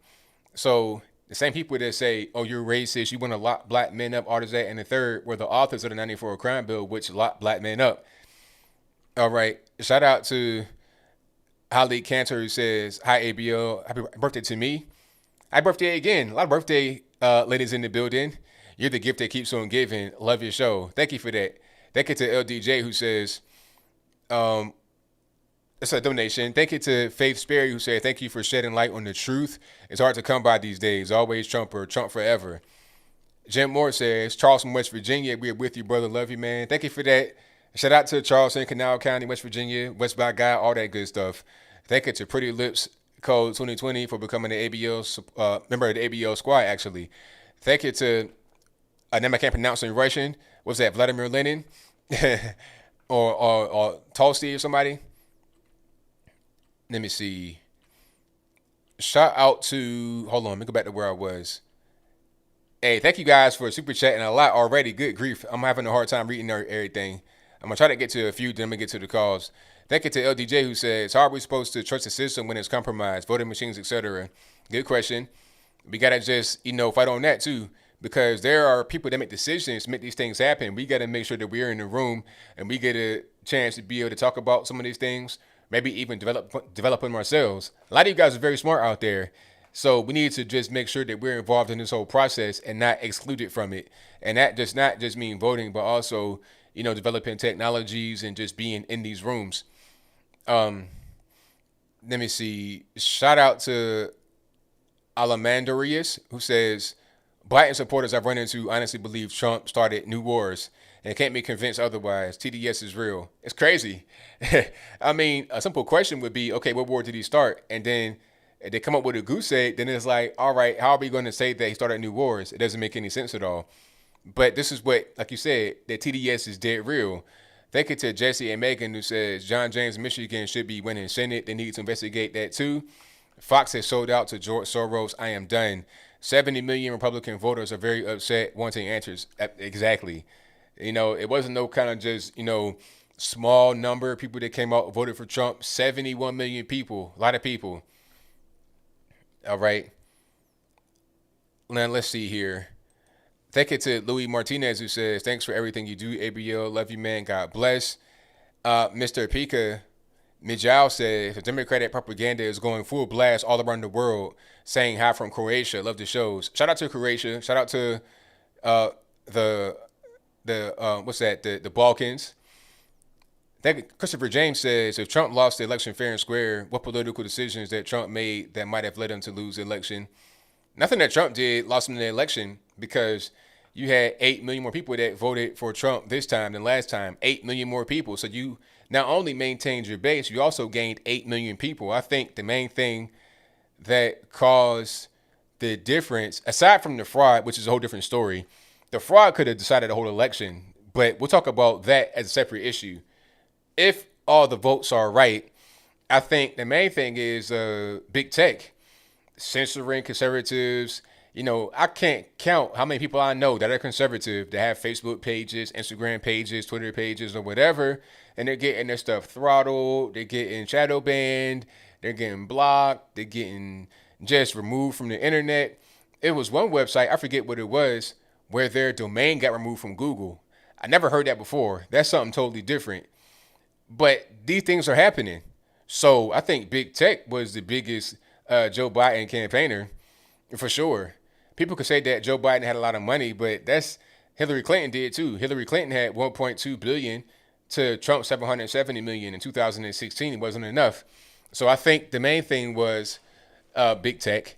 If the votes are valid, which that's still a question mark. There's still an asterisk on that for sure. And the mainstream media, of course, always, but definitely big tech.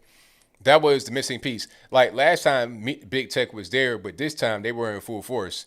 So you couldn't get that, that big push from, the social media and internet that you needed, that the other side was able to get with no problem, in my humble opinion.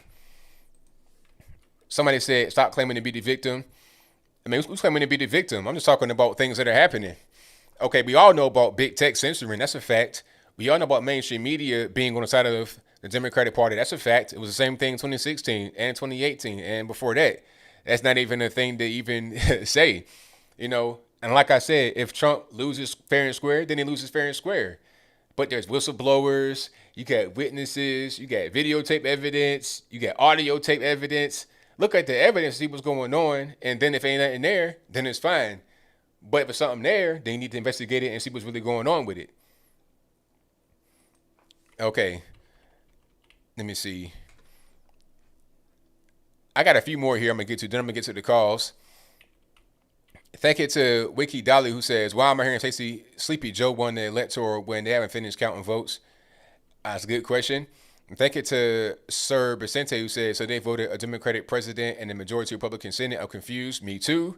I am too. Thank you to Brad King who says, Facebook Exodus November 13th, move to Parler. You know what? I don't want to go to Parlor because it's also like giving up.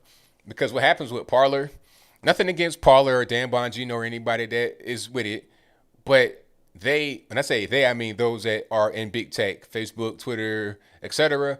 What they want you to do is go to Parlor because if you go over there, then they can just label you as they can use their power and big tech to label you as some kind of right wing echo chamber, conspiracy theorist, QAnon, dangerous, or they could just totally ignore you.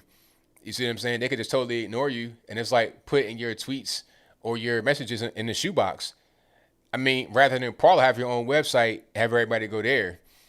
But Parler, I feel like it's just kind of a thing that doesn't make any sense to do. You need to attack big tech, attack the main ways of communication. You understand what I'm saying? It's like, okay, if you have a particular boulevard on a street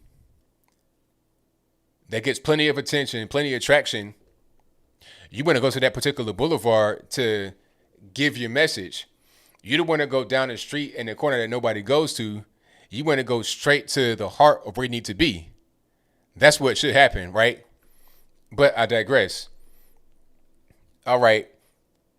Time for the calls now. You guys know the drill. The number to call is 434-658-1220. Again, 434-658-1220.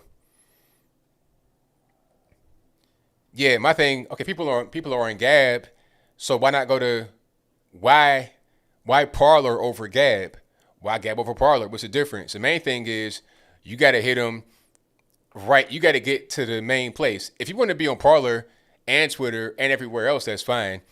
But don't just say you're gonna abandon where everybody is at, because all they can do at that point is just relegate you to there, and they can just totally shun you away, and then you'll be invisible, while they can still dominate the means of communication and just X you out. That's kind of how it goes. So they want you to go over there. That's what they would like. So nah, I'm not abandoning the ship. The reason why I'm on Twitter is because I want to get my word out. I'm not monetized over there or nothing like that. I gotta get my word out.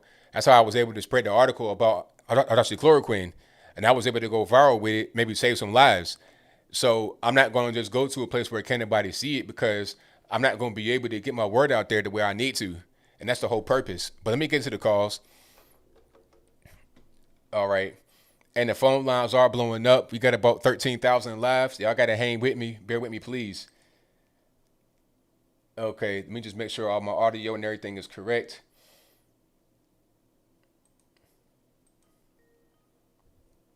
And test. That ain't it. There we go. Wow, the calls are crazy. All right, Matt, what's going on? ABL, what's happening? Everything's good, man. Can't complain. Hey, did you hear that Hunter Biden was not on the ballot? Yeah, I did hear that.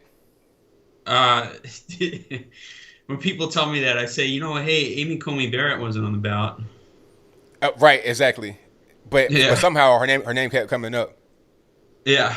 Uh, so I've been in politics for a while. I was a delegate for a couple presidential elections, and I was trained as a ballot counter. I didn't get a chance to do it because I was having a baby at the time. But I want to talk about New Hampshire, and it kind of goes to what I text you in the super chat there about. A lot of people say, hey, where's the evidence for illegal votes? And that's on its head. Illegal votes don't need evidence. That's what makes them illegal. Legal votes need evidence. You have to have evidence that the ballot was received, by a citizen at the right time. And if you look at all the counting and everything like that that's going on after the fact, I think if Trump can get those ballots thrown out, I think he wins. You follow me on this? Yeah, I do. Okay, so I had to do some. I mean, I feel like Google and the internet's like broke. It's like we got China's internet, but I was just trying to figure out how many mail-in ballots were put into the system in 2016, and I think it was maybe somewhere between 50 and 60 million ballots. We're twice that now, and a lot of people that had never voted before are voting now. They just got mailed a ballot.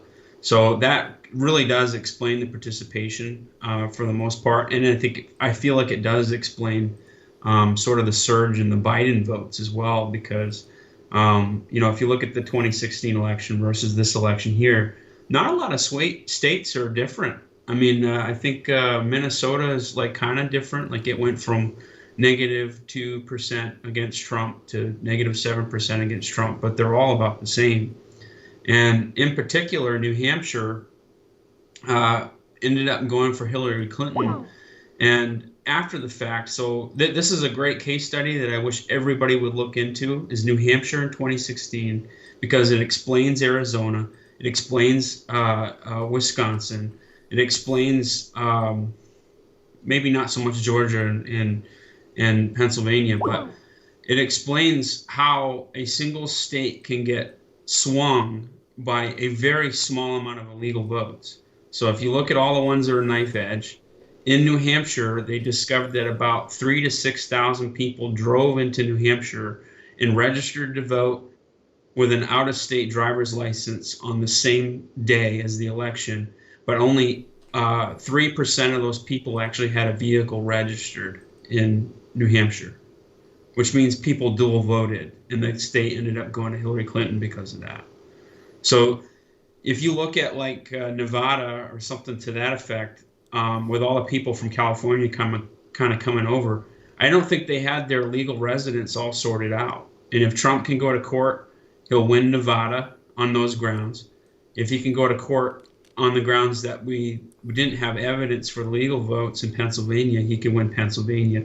Georgia actually kind of looks, to me, it kind of looks like there's no foul play there, so much as like in Wisconsin and Pennsylvania, and in Nevada. Right. Well, we're going to see for sure. Once everything kind of just works itself out, we're going to see what's going on.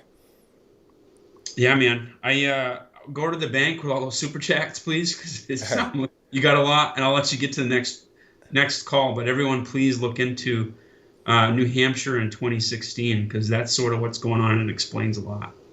Thank you for the call, man. Definitely appreciate you. Take it easy. All right. The phone lines are blowing up. The number to call is 434-658-1220. Again, 434-658-1220. We got some trolls in the chat, and it's fine. Call me up. Don't be afraid to call. I don't screen calls. I answer the call whenever. So it's all good. Okay. Skype caller, what's going on? Oh, hello. Hey, what's going on? Turn you down. There we are. Good evening. ABL, how's it going? Long time no talk to. Oh, everything's all right. How about yourself? I'm fantastic. I just saw somebody in your comment section say that you actually have a bigger audience than Biden does right now. Of course. That's why I'm like, okay, what's going on? That made no sense. Well, I would say that that's just more evidence that he didn't really win this election. Right. Yeah, it's not adding up. Go ahead. I'm sorry. Yeah, I was just saying it's not adding up. No, it isn't.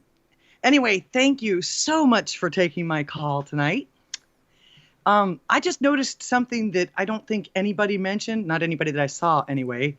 And I'm going to try to explain this the best I can without a picture, because it was the live feed, I think, from one of the Fox News channels on YouTube here. And the numbers for Biden, when I found it funny that when we were waiting for Arizona to be counted, Biden was at 264, which Arizona's 6 electoral votes would have given him exactly 270 at that point. Just little thing I happened to notice, which actually kind of gave me the idea that this kind of thing was going to happen. Right. Yeah. They've been telling us this for 4 years. So, I'm not surprised with all of this. I'm also curious to know that after all this time, all the mainstream media is supposedly fake news. So all of a sudden this is true. Right. Exactly. Hilarious. I'm, and of course, you were talking about Fox News. I stopped watching them when Chef when Shep went left. Yeah, that was I think right there was kind of like the beginning of the end. Yeah, and the minute he started bashing the president, I thought, uh-oh, something's not right. Yeah, definitely. So I just wanted to catch up. You remember me, right? I'm from Here's What I Heard, Laura Goddess. Yeah, I do. I remember you. Oh, okay. Yeah, our conversations are ABL talks to LDG. I just thought of that up while I was waiting for you to answer. Anyway, just a message to everyone out there. Keep in mind, the press doesn't call elections. The people do. And no matter who's in the White House, God's always on the throne. That's right. Absolutely. Thank you for your call as always. Definitely appreciate you. Thanks for taking my call. You guys, God bless everybody out there and keep the faith. All righty. Thanks. Good night. All right. So shout out to Here's What I Heard on the YouTubes. Search her right now. She has her own channel. Check her out. All right. Well, let's get to some more calls here. Skype caller, what's going on? Alex, what's going on, boss? Can you hear me? If you're talking, I can't hear you. Going once, going twice. All right. You got to get your audio together, and you could, be like when I answer, be ready to talk, have your audio together, have everything. Don't have a mariachi band in the background playing music and interfering with the sound. Let me get to the next one here. All right, Skype caller, who am I speaking to? Hey, man. Hey, what's going on, you guys? Hey, you guys got some more merch. I like it. Yeah. Can you hear us okay? I hear you perfectly. Good, good. Turn up the volume just a hair here. How about that? Is that better, man? Oh, it's good. Good. Uh-oh. Your picture went out. And I hear a feedback of my voice, actually. There we go. Well, now we're hooked up, man. Now Okay. we're hooked up. Okay. All right. Matt, Hey, before you go, turn the volume down a little bit so I hear a feedback of my voice. Okay. All right. So how you guys doing? Good tonight. We're hanging in there. That's about all we can say. I'm just really, I guess, Being rednecks in Georgia. Yeah, Well- as usual. we got our red shirts on tonight. We wore the blue ones last time we called you. So we the people, we want you to know we went downtown and wore our shirts today. We went to the CN Center to Hey, see what check was that going one out, on. people. Yeah. So we're trying to stay positive, and we've decided that we know that fraud went on. We know something happened with all these mysterious dumping of votes, but we're just going to let it play out and see what happens. But we're going to do our part and show up when there's an event. We're going to voice our opinion. We were told today, if you are from Georgia, to call the Secretary of State. Brad Rossberger. And don't ask for a recount, ask for a actual audit. And Governor Kemp came out and said there will be an audit and recount. And then the Secretary of State made an announcement like maybe an hour ago that they found that some irregularities in Gwinnett County and Fulton County that could end up changing what the results are at this moment. We could hear these during the night tonight. And that's big because that's a lot of population right there in Fulton and Gwinnett, but definitely Fulton. Yeah. Did you hear that too, that announcement? No, I didn't. I knew they might do a recount. I heard that, but I didn't hear about anything else. Yeah, they found some I think people may be getting scared because, you can be charged with a felony. And Fulton, they found irregularities. And then Gwinnett came forward and said they're finding irregularities as well. And I would love for the people to realize the media has jumped ahead of themselves. It hadn't been an election in this country certified yet. And until it's certified, it isn't legal by the Constitution. That's right. Absolutely. And one other thing, Mr. Barr can't get into this till after 10 days after the election. So he's kind of sitting back, packing his magazine, I hope. Yeah, definitely. Just getting ready right now for when it's time. And then when it's time, we're going to see some things definitely hit the fan. Right.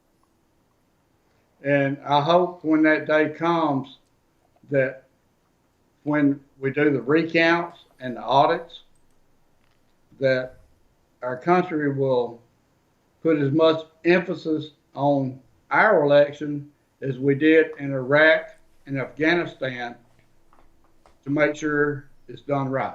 We need a fair election. If you remember back in the day with the Afghan president, man, I can't pronounce the name, to start with a K, Kalamai or something, I don't know. And then the prime minister of Iraq, Yalwa, or whatever his name was. I mean, you got to look it up. I mean, I ain't shooting you no bull. Right. But we went in there to make sure they had a fair election.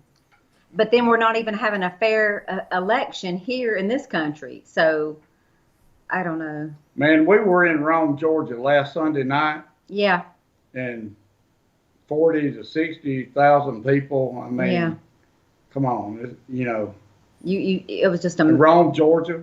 Come on. Right. And we figured out something, ABL. The reason why people do a mass exit during these Trump rallies is because you realize if I don't leave now, well, okay, I've seen the president land. I've heard him speak. We better get out now or we're going to not get home until like 6 hours because it's going to be like a parking lot out here. Right. So that's why now I figured out why people were leaving Trump rallies is because they're trying to beat the mass exodus. I mean, you see Air Force One land. That's pretty cool. You listen to the president for a little bit, and that, you know, you got it. I mean, you're there to show you support, period. Mm-hmm. But the coolest thing during that rally, Anthony, was Sonny Perdue spoke before Mr. Trump, President Trump, ever got there, and he was talking about the polls, how one-sided they were and everything. Right. And he asked, you know, over the intercom or whatever, you know, 50,000 people there at least probably. How many of y'all have got a call? You could have heard a pin drop. Nobody got a call. You know. That's right. Right. Well, thank you for calling as always. Definitely appreciate y'all. Yes, you're welcome. You're welcome. And I want to tell you, we enjoyed watching you the night the election was coming in. Yep. You did a great job. And it kind of helped soften the blow of what was happening at that time. And just thank you. We're going to continue to watch you and support you. And we'll give you information as we get it. And we just want to support you. We were in Atlanta today, too. And it's not over, people. Just wait. Just wait. All right. Thank you for calling. You're welcome. Bye-bye. All righty. The phone lines are blowing up. I'm going to try to get to everybody as soon as I can. The number to call, 434-658-1220. There's also an email for Skype in the description box below. Check it out if you want to use that. But let's get to a few more. All right, caller, can you hear me? Can you hear me, caller? Nope. All right. Don't got time. Let's get to the next call here. And let's go. All right, caller, can you hear me? Caller. ABL. Yeah. Yeah, I'm trying to turn this down real quick. I'm sorry. All right. Hey, how you doing, ABL? I just started watching you, man. I watched you in the election during the election process. You did an amazing job. Thank you, man. Appreciate it. You know, and I just want to say that it's so obvious. It's crazy how they did this in front of the eyes of the American people, and just like it's like they did it so obviously, and we're just going to allow this to happen. This is crazy. Yeah, it's pretty clear. Like the main thing is just the turnout. It's like, okay, you got 71 million votes for Trump and somehow 75 for Biden. He had 10 million more votes for Hillary Clinton. How did he do that? Like, just somebody tell me how that happened. I'm just trying to figure it out. I just can't believe this is happening in America. And one thing I noticed is that Trump was slowing them down. Trump was slowing them down from something. I think when they wanted to get rid of Trump is when Trump said that you don't have to take the vaccine if you don't want to. When Trump said that, that's when they said, you know what, we got to get rid of this guy. We got to get rid of Trump, because when Trump said he didn't want to mandate the vaccine, meaning that I think they want to put in kind of like a method where you have to take the vaccine or have the vaccine to go back to work or so forth. And Trump said you don't have to take it if you don't want to. So that's when they said, we really have to get rid of this guy. So everyone turned on Trump on election night. Fox turned on Trump. That was crazy. I never expected that. That was something else. Wow. Yeah, it's crazy, but you know what? I can't say I'm surprised really at Fox, because that's kind of been they've kind of been declining for a while. And as far as anyone else that wants Trump out of there, they've been trying to get Trump out since the beginning. They did the spying thing on his campaign before he even became the president. Then came the whole Russia thing for 3 years. Then came Ukraine and Stormy Daniels, and they're trying to block the Supreme Court picks. It's been a constant battle. So they couldn't get him out through anything else. The virus comes, that's enough to get him out. So they said, okay, we're going to get him out right now during this election. We're going to go ahead and cheat. And that's why, in my humble opinion, during the debates, they kept asking them, hey, are you going to accept the results of the election? Are you going to allow for a peaceful transition? In my mind, that meant, hey, we're going to cheat. Are you going to fight it or what? What are you going to do? Are you going to let us cheat or are you going to fight? And he's fighting. And then they're trying to say, oh, he doesn't want to accept the election. He's not allowing for a peaceful transition. He's a sore loser. But they already had this planned from the beginning, in my opinion. But the funny thing is, on the other side, Biden is saying he's going to higher taxes, make taxes higher. And how can someone who's voting for a president, and the president said out his mouth, I'm going to higher taxes, and you're going to be like, yay, more taxes. Oh, that's what we want. That makes absolutely no sense to me. And Joe Biden received more votes than any president in history. Is that true? Yeah, Joe Biden got the most votes out of any president in history. Yes. What? This just does not make any sense at all. And I don't think the American people need to accept this. You guys should not accept this foolishness. And I think one thing I believe in my heart is that Trump was slowing them down with what they wanted to accomplish. Donald Trump was slowing them down, and they needed to get rid of him. That's why Fox News turned on him. So we'll see what happens in the coming future. It's not looking well, because I know Joe Biden is just a puppet. He's just going to be used. Donald Trump pretty much was one of the best presidents America ever had, and I think they blew it. They blew it really badly. That's right, man. 100%. Yeah. All right, take care, brother. All right, now, take care. Yeah, I mean, come on. Joe Biden, like, okay, you can win, but come on. The most votes out of any president ever, really? I'm going to believe that? Come on. Let's stop the games. Let's just stop the games. All right, Skype caller, what's going on? Can you hear me, boss? Hey, what's going on? Everything's good, man. What's happening?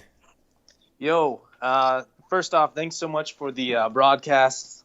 Great to finally get through and talk with you. Oh, no problem, man. It's all good. Yeah, so, hold on. Let me just turn my speaker on. Okay, awesome. We should be good. So first off, both me and my wife, we voted for Trump. And cool thing here, I'm going into law enforcement here this next year, going into firearm instructing. So obviously I was following this whole thing closely to try and, see what was going to happen, was going to go on with it. Right. And anyway, a couple things that happened here. First off, we just moved to Texas recently, and I got a PA ballot. So I'm from Pennsylvania originally. And, I went through and I did the address change and all that stuff, but I still got a PA ballot. They wanted me to mail in for that. And I'm like, what? So you can you can like have moved to a new state, but they want you to still vote in Pennsylvania? Yeah, even though I already filled out the stuff for the Texas one. Wow. Yeah, and one of my friends, He's from Arizona. 2 years ago, he moved to Texas. He got one from Arizona. Oh, wow. That's crazy. Yeah. So, I mean, I've been looking at the numbers. One time I saw one of the candidates had a certain amount, and then like 12 minutes later, they were gone and given to Biden. So, I mean, more registered voters in some states more votes were counted than there were registered voters. And so it's like, it's apparent that there's fraudulent stuff going on. I think that's obviously clear. And, just the last thing I kind of wanted to say is that regardless of what happens, even if they audit it and they say, nope, it's legit, whatever, I just want to encourage people to keep moving forward. Because what people fail to forget is the unfortunate thing is people see Trump. Obviously I voted for Trump. I wanted him to win. And, it's not even over yet. But if he doesn't win, so many people are being demoralized and they don't realize that we're actually the ones with the power. That's right. If the government starts being tyrannical and says we're taking your guns, obviously I'm a huge gun advocate, going into law enforcement, doing firearm instructing. But if all the people say, no, that's not going to happen, then we can change things around. But people, we need to get that message out there to let people know we have the power. It's not, Biden, if he gets in, and that's what it is, he can't just arbitrarily make things. We got to be able to stand up. Like the person that called in earlier and said that they're calling, the state and everything like that. We got to do stuff like that more often rather than just letting it to you or letting it to some of the other people that are standing up. Yeah, we got the power. We got to use it. If we don't use it, then the other side will use it, and they'll do whatever they want. Right. But anyways, that's really all I had to say. Just wanted to encourage the people, the listeners, and also just thank you for the service that you're doing. Thank you for the call, man. Definitely appreciate you. Yep. All right. Great call. Excellent call. The phone lines are blowing up. I'm trying to get to everybody as soon as I can. Y'all just hang tight. 678, you're on the line. Who am I speaking to? This is Jeff. All righty, man. What's going on? How you doing, ABL? I'm doing pretty good, man. Can't complain. Yeah, sunshine. Listen, I'm listening to your show, and I want to make sure everyone out there hears that they're not crazy. Like, it's obvious that this is fraud. Like, everybody knows that this is fraud. And the people on the left, the people in the establishment, they planned this. They knew this was happening. This was their end game all along. And the point is, it's not going to end like in fireworks. The way they want to silence us is with time and patience. They want people to slowly accept this because it's going to take a long time to work anything through the courts to get into the position where we demand an audit in all of the close states, not just a recount, but an audit. They literally have to go through and they have to verify the ballots, make sure that every ballot, the person didn't vote in another state, make sure that the person is a resident, make sure that the person's not dead, and they need to do that to make sure that the fraud is caught. But they're going to drag this out, and the point is not to stop it from happening. The point is to make people not care anymore. And I just want to make sure that all your listeners know that that's what they're trying to do, and that we all get together and we try to just, be aware of it and be ready to come out in force, and I don't mean like with guns. I mean just to show support in the streets. Does that make sense? No, I'm with you. I understand. And we're at a disadvantage, and I want everyone to hear this as well because, I don't know what the good answer is, and everyone needs to make a decision for themselves. But so many people that the establishment is counting on, people from the urban areas, they're in urban areas, which means they're close together. And when they come out to the street, it makes the news. Everybody sees it. It's New York, it's Seattle, it's LA, it's Chicago, it's Atlanta. And there's mass protest, and it's actually not that many people. But when they come to the streets, they make a huge impact. And the problem is so many of Trump supporters, they're out in rural areas and they're in subdivisions, which means if you come out to the streets in Oklahoma and you come out to the streets in Kansas and you come out to the streets in, Kentucky, except for Louisville, nobody sees the supporters in the streets. And so it's important that we come out online and when the opportunities arise that we show up in person together. There's a couple of websites out there that are organizing rallies going forward. You know, it won't happen this weekend. It may not happen next weekend, but we need to be ready, and we need to communicate with each other to know when those rallies are happening so that we can come together and have a show of solidarity, of force, and of people that are demanding that we verify these elections. So Stop the Steal is one of the websites. Everyone of your viewers should be, finding these websites and making sure that we can organize ourselves, because you can't count on Fox News, and you can't count on CNN and MS, DNC. These things. Right. These things. Yes. I want to make sure that people know that those sites are out there, because we need to organize ourselves. We don't need to talk ourselves into circles where we vent out all our frustrations talking to each other. We need to actually be ready to take action. And I don't mean, like guns and ammo. I mean, that is always a possibility. But right now, we just need to be able to organize and come together when we need to. And people should be ready for that. People should be, aware that that's the next step. Is this process is going to drag out, and at certain points, we're probably going to be called on to show up, and show solidarity with Trump and the administration and everyone who is hoping to stop this fraud from happening. Absolutely. And that's it. Well, thank you for the call, man. Right. Definitely appreciate you. I appreciate you, and you keep doing a great job that you're doing. And I'll continue to be a listener and viewer. Appreciate it. Thank you. All right, excellent call. Fantastic call. You guys doing you got some great calls tonight. Excellent calls. And the phone lines are blowing up. I'm gonna try to get to a few more, so y'all just hang tight. Y'all just stand by. All right, Skype caller, who am I speaking to? Hello, Skype caller. Can you hear me? Going once, going twice. All right, you guys, when you call in, if you're a first-time caller, please be ready to answer the phone. If you're trying to time it with the stream, there is a delay, so I will answer the phone before you see me answer the phone. Like, I'll still be talking, and then I'll answer because there's a delay. So I need you guys to be ready to answer the phone. But let me get to the next one. All right, Skype caller, who am I speaking to? Hello, Skype caller. Hello. All right. Again, you guys got to be ready to answer the phone. Let me get to the next caller. Okay. Wow. All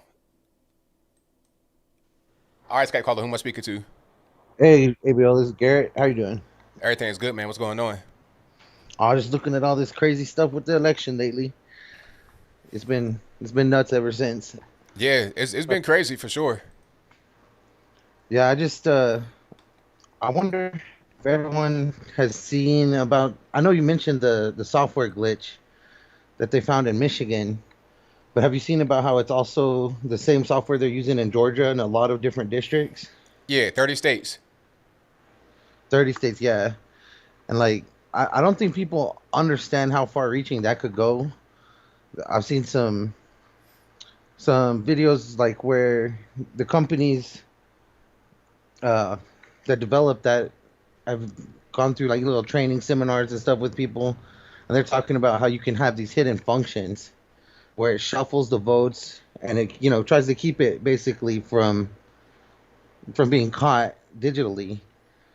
But then once they went back through and hand counted the votes, that's how they were able to correct it in that one district in Michigan.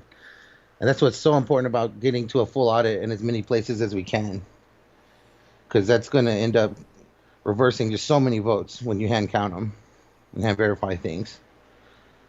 Oh, definitely, absolutely, ain't no question. I mean, I think that's going to be the next step we get to for sure. Yeah, absolutely. And just even if things stay in the courts up until December 14th and it becomes contested, that's going to send it to the Supreme Court and it's a done deal, really. Right. And just, yeah, I've been thinking about that a lot and thinking about just, I hope everyone knows. It's the same thing people have already said, that you're not crazy. It's obviously some fraud, and I think we got to stand up against it and at least keep our voice going. that we reject it, because that's going to be, that's the test, as if the people accept the election or not, it's going to be contested. Oh yeah, we can't just act like it's all good and just lay down and let them do whatever. We got to just keep on applying the pressure. That's 1,000% the correct way to go. Yeah, I don't know if you can see in the chat that I put on Skype, but I pointed out this trend of Michigan votes and Wisconsin votes. I can't see it, but what was the main thing about it? Well, hear about you've heard about the 138,000 votes that they corrected in Michigan, right? And about 40 minutes before that came in, a really similar spike happened in Wisconsin. Yeah, so I did hear about the spike that they had in both places. I haven't heard anything about getting the Wisconsin one corrected, so I just wanted to put that out there, I guess. Yeah, like that's gonna be a lot of questions that have to get answered. Like, where did that spike come from? How did it get there? It's so many questions that have to get answered. The system that they use, the Dominion, whatever that was that they use. Yeah, just the name of that, Dominion. It's such that giveaway. You're like, are you trolling us? Right, exactly. Like, what's really going on? So we got to figure out what's happening. No question. And then the only other real thing I wanted to hit on is that I think there is a bit of a danger if Biden becomes president, even with the GOP Senate, and that we won't have any way to fight against big tech at that point.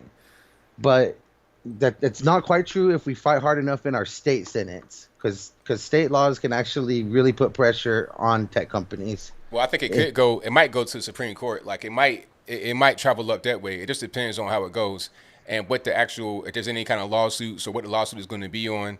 I think that'll be how you really approach it. That's true.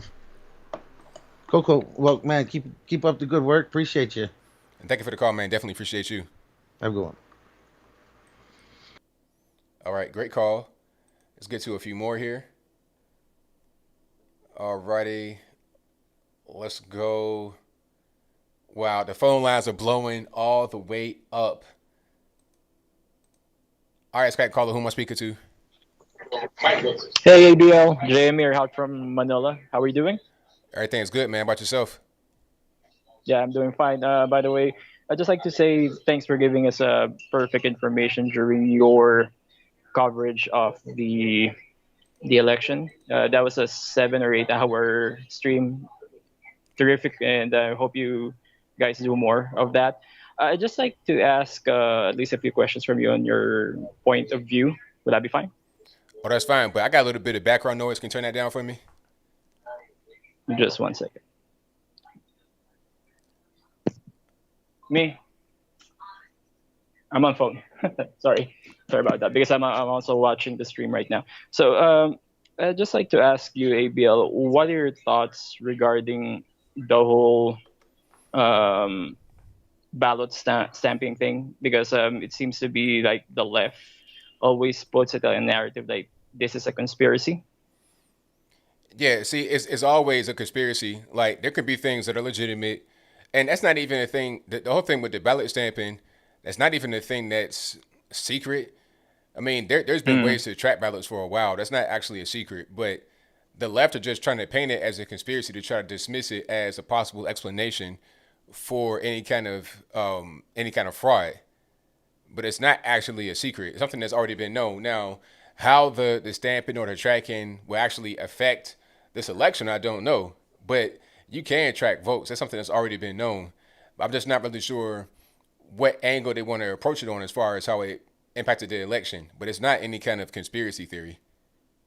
Mm-hmm. Yeah, because conspiracy theories, it seems to be allowable as long as the Democrats and the liberals actually do it. And conservatives, it's like, oh yeah, you guys lean on this. Why don't you just accept the L for what it is? Also, one more thing, and since I'm in the Philippines, people oftentimes tell me that you just have to F off. This is not your country, like that. But none of them could give me a proper argument as far as Donald Trump's stance is, or Joe Biden's stance is. It's like they just keep on dismissing this and dismissing that. They don't have any proper argument for anything. It's just like TBS to the max right now, even here in my own country, which is really, really sad. And those here in Asia who keeps on advocating for Biden just doesn't realize the whole thing that he had with Taiwan, and also with China. So yeah, since it's just my first call, I'd just like to thank you for accommodating my comment, and hope you continue this whole show and whole thing that you've been doing. Thanks for giving us proper information as well. More power to ABL. Thanks. Well, thank you, man. I appreciate you. Take care. Bye-bye. All right, great call coming all the way from Manila, Philippines. Yeah, they're going to try to tell you, oh, shut up, so what? But they're going to try to tell that to anybody. It's always an excuse. Oh, you're in the Philippines, you don't know anything, you can't have an explanation, you can't have an excuse. Same thing with me. Oh, you're just a conservative, you're a conspiracy theorist. There's always some kind of excuse to silence you, but don't let them silence you. Keep using your voice. All right, Tariq, what's going on? Hey, bro, what's up, man? Bro, the main people who won this election is the mainstream media, bro. Like, the mainstream media got these stupid lemmings outside dancing. They got black folks just all across Twitter. Black folks saved America, like some slaves who just got released for freedom, bro. See, this is the funny thing, bro. This is the same media that lied us into war with Iraq. And what they do, bro, is they repeat the same lie over and over again. And when you have journalists and reporters questioning, like, hey, wait a minute, Iraq had nothing to do with 9/11. What do? They fire them. They call them un-American. They are siding with the terrorists. The same thing happened with Trump, bro. What the media did. And to me, this is election interference. It's 4 years of nonstop attacking Trump. This is unprecedented. This never happened to any other American president who gets the entire mainstream media establishment attacking them every day, nonstop. But they even went further than that. They said, "Nah, man, y'all are going to hear about Trump when playing video games. You got video games making reference to Trump, movies making reference to Trump." Music industry. It's like Trump is getting hit from everywhere. And then you got some traitors within his own cabinet, that whole fake impeachment thing that went on. It's just, all these fake Republicans deflecting. All of this is a concerted effort for this moment to brainwash the American public. So like how your last caller said, nobody can give me a reason why they support Biden. Of course not. They are brainwashed, bro. We are dealing with a systematic brainwashing machine that got these guys outside thinking that racism is about to end. And bro, especially the black community like I said, bro, you always got to take this back to the black community because black folks think they saved somebody. And this is how the psychological operation works on black people. You know what I'm saying? It's like, okay, just imagine living on a slave plantation. What the liberal would tell the field Negro is, all right, man, you can come live in a house with us. We'll take care of you, but you're still a slave. That's what's happening to black people right now. They're over here yelling, we served America, but you ain't getting nothing out of the deal. What are you getting? Your situation's going to remain the same. You got no guarantees, nothing. But you over here dancing and celebrating and saying, Biden, don't forget us. No. Joe Biden is going to forget you because all you told Joe Biden was get rid of Donald Trump, and that's it. So black people will be effectively ignored. And what the liberals do, just like how I told you with the slave plantation, they just make black folks feel good by saying, y'all saved America. Thank you for saving white people again. It's just, to me, bro, it's childish, bro. And I'm like, when are black people going to wake up, bro? It's like y'all are celebrating because you want white people to thank you. It's like that's all you want. It's a white people to say, "Oh, thank you, black man and woman. Thank you for saving America." That's all you want.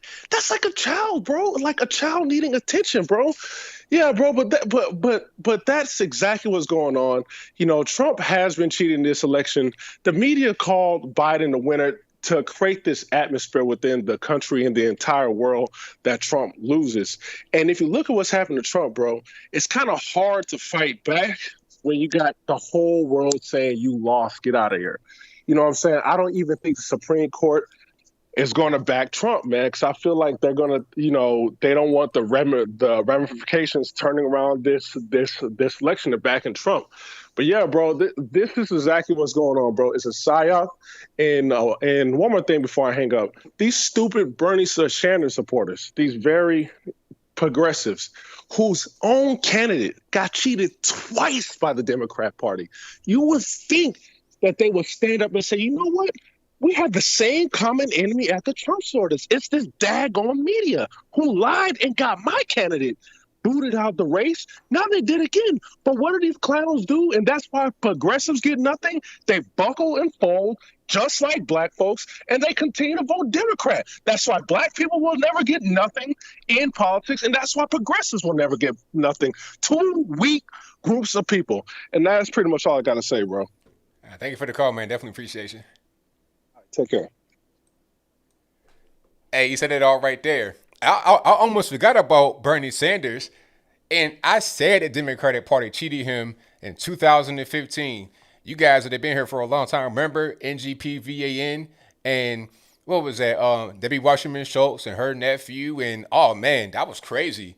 When Hillary Clinton and Bernie Sanders are going head to head trying to get a Democratic Party nomination in 2016's campaign, they completely just swept a nomination away from Bernie Sanders. Okay, they took it away. They stole it from him. Here's a quick story. Then I get back to the calls. There was a system called NGPVAN, right? It's like an electronic system, and it had a bunch of voter information that was collected by both campaigns. When I say both, I mean Hillary's campaign and Bernie Sanders' campaign. They had it all on this one thing, right? On this one piece of software, this server, right? Now, there was a security flaw in the program that allowed people to go and see the other candidates' data. So what a staffer from the Bernie Sanders campaign did was access Hillary Clinton's information, but he didn't do it in a malicious way, and he left a trail intentionally to highlight the security flaw, right? He wasn't trying to really peek. He was just trying to show, hey, there's a problem here. Now, they locked Bernie Sanders out of their information, so he couldn't do any kind of phone calls, no emails, no knocking on the door, no nothing, because he didn't have his information that he collected from his campaign. Okay, and that was just one thing of many. And that whole system, that was Debbie Wasserman Schultz that was involved with it. Her nephew was, had his hands in it. It was crazy. The Democratic Party stole the nomination away from Bernie Sanders, and they're trying to do the same thing with the presidency for Donald Trump. This is what the Democratic Party does, not just to conservatives, not just to Trump, but to their own people, because they wanted Hillary Clinton. That's big facts. Okay, this is why they, ignore Andrew Yang and Tulsi Gabbard, and they want to put Joe Biden out in front because they think he has the best chance of being able to win. Okay, and he's halfway dead talking about Joe Biden, that is. They don't really care about that. Get out there and win. We didn't cheat it for you. We put money behind you. I ain't trying to hear nothing. Go out there and succeed. Okay, all you got to do is just be alive, be breathing. As a matter of fact, you could put a hologram out there for real, and you could still win. That is what they did, but I digress. All right, let's get to the next one. Let me go. All right, Skype caller, what's happening? Can you hear me, boss? Hello? Oh, my fault. You got to be quicker than that. I'm sorry. Okay. Let's get to the next one. Skype caller, hello. Can you hear me? Hello? Yes. Oh, how you doing, ABL? Everything is good, man. What's happening? I'm doing good. Well, my name's Alex. I've been trying to call for a while, but my mic wasn't working, but whatever, got it resolved. I'm online right now, so, I just wanted to go ahead and throw in my two-piece. I'm calling from Miami, Florida. I am a minority. I am American, Cuban descent. I'm really disgusted by the Democratic Party.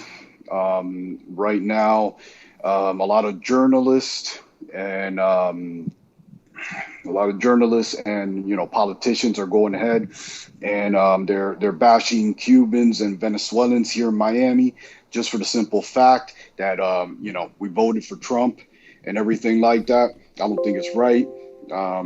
These people are racist white liberals, racist black liberals, and racist Latinos liberals. So my whole thing with everything is that just because you go ahead and you choose to vote for an individual, you shouldn't be demonized.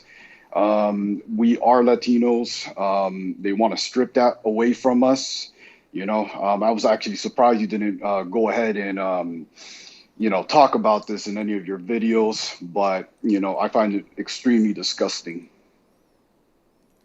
Yeah, I mean, I really is. I agree, but that's what they do. That's just part of their whole program, and for some reason, people accept it. Well, some people, not us here, but those that are on that side, a lot of them accept it like it's normal. Yeah, no, it's extremely disappointing to see that that our whole entire political party has come down to this basically a slugfest. I know a lot of people that are extremely upset. They're demonizing not just a community, they're demonizing two nations, that has experienced, this Marxism, this communism, socialism, whatever you want to go ahead and call it. It's something that's really not talked about. It's creating like a divide in the Hispanic Latino community. And it's really sad to see, how the decay of this country has really gotten. Yeah, definitely. I agree. And you know what? One thing I saw about the divide in the Hispanic community, I saw CNN, they put up a stat that broke down Hispanics by their country of origin, like who voted for Trump. They said Cubans voted more for Trump than Puerto Ricans. They put it on TV. So it's like you're trying to create a divide there. You're trying to create strife. Why? Yeah, it's ridiculous. 30% of Puerto Ricans voted for Trump, but they don't want to go ahead and anger the Puerto Rican community. But it seems like it's all right to go ahead and demonize Venezuelans and Cubans for doing that. I don't see them, because I know a lot of Nicas that have been voting for Trump. They've had that situation with their dictator president, Daniel Ortega. They make these incredible statements saying that Trump is like Nicolas Maduro. That's ridiculous because if you look at Hugo Chavez, he was a charismatic person. He went ahead and he used the word change a lot.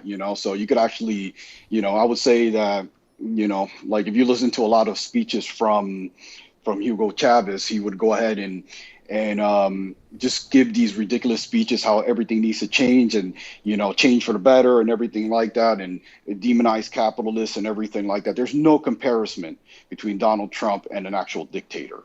Like those are just a ridiculous claim. That's a slander. It's a lie. I'm totally for Donald Trump going ahead and suing the hell out of these Democrats. I mean, it just angers me to no end. I find it disgusting. Right on, man. Absolutely.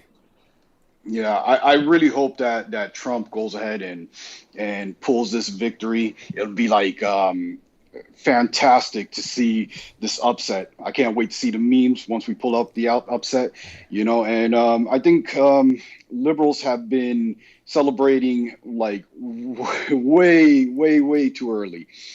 I never seen the news go ahead and declare a president. I mean, usually I believe it's a state that does it, the actual government. So, I mean, where are we heading to?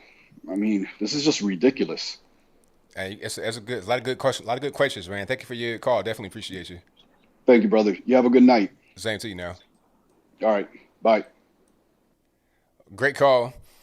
And you know what? I think that, like you said, the liberals, they're celebrating way too early. It's like if you up big at halftime and you go in the locker room, you pop out the champagne and spread it on yourself. That's kind of what's going on. You might win, you might hold the lead, but maybe you won't. Might mess around and lose, and then at the end, it's like, okay, what was the early celebration for? It ain't over yet, so don't, just relax, take a chill pill, and see what happens, see how it all plays out. And one thing you don't do, if you're down at halftime, don't just say, okay, I'm gonna stop playing because I'm down. You might come back and win. But let me get to the next call here. 256 on the line. Who am I speaking to? Hey, Anthony. This is Anthony Brian Logan. Yes, it is. Who am I speaking to? Oh, yeah. Speaking to Jonathan, and I really appreciate you're a true patriot. I don't know, how much influence I think you're eventually going to have. It's been great. But I just want to know, did you see all the Biden rallies with the car rallies with people beeping the horns? Yeah, I was seeing some of that. Well, he's president-elect tonight, and he just gave his speech. And you'll notice that everybody's out of their cars. Some of them don't wear masks. They're all sitting there celebrating and screaming and hollering. And magically, after the election, now all these people are out of the cars. And he told Trump, tell everybody to wear a mask, He didn't tell anybody to get back in the car. He didn't tell anybody to put on a mask. And I wish you would get this to Officer Tatum and Candace Owens and the Hodge twins, because I think that needs to be done on YouTube and get it out to the nation, because this, when you talk about them setting us up, with the classic, I'm from Alabama, and the classic thing of that. I mean, I watched all these elections. As soon as the polls closed, Alabama's always voted Republican. Within 5 to 10 minutes, they call the state of Alabama because it's going to be for Trump. It's like one of the most Trumpist states in the entire union. And know what they did? They waited for hours. They called New York State, and they still didn't call Alabama. And they left those numbers. They're trying to focus, make those numbers for Biden go up. This is all orchestrated. It's a cabal, and Fox News is done. They've quit. They're on the wrong side now. And as far as future, I just started watching Newsmax, but my thing is YouTube. My thing is you guys. So I appreciate all you do, and I appreciate everybody. But somebody's got to do a YouTube video on that, like tonight. I mean, I think it needs to be out there on YouTube within your community. If you can get it done, I'd appreciate it. Well, thank you for the call, man. Definitely appreciate you. All right. Thank you. All right. Great call. All right. The phone lines are blowing up. If you can't get in yet, it's not my fault. You got to blame the white man. But let me get to some more calls.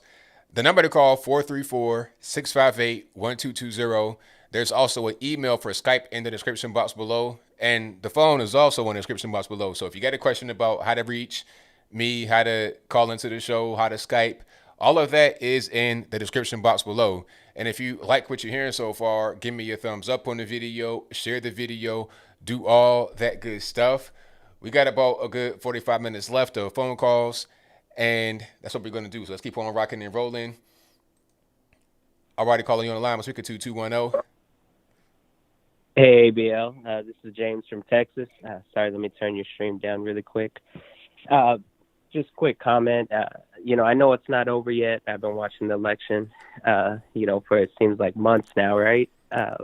Yeah. But first thing I want to say is, Trump, when he first got into office, obviously I voted Republican, but, I was kind of weary of how it would turn out. But in 4 years, he's shown me, that's a great patriot.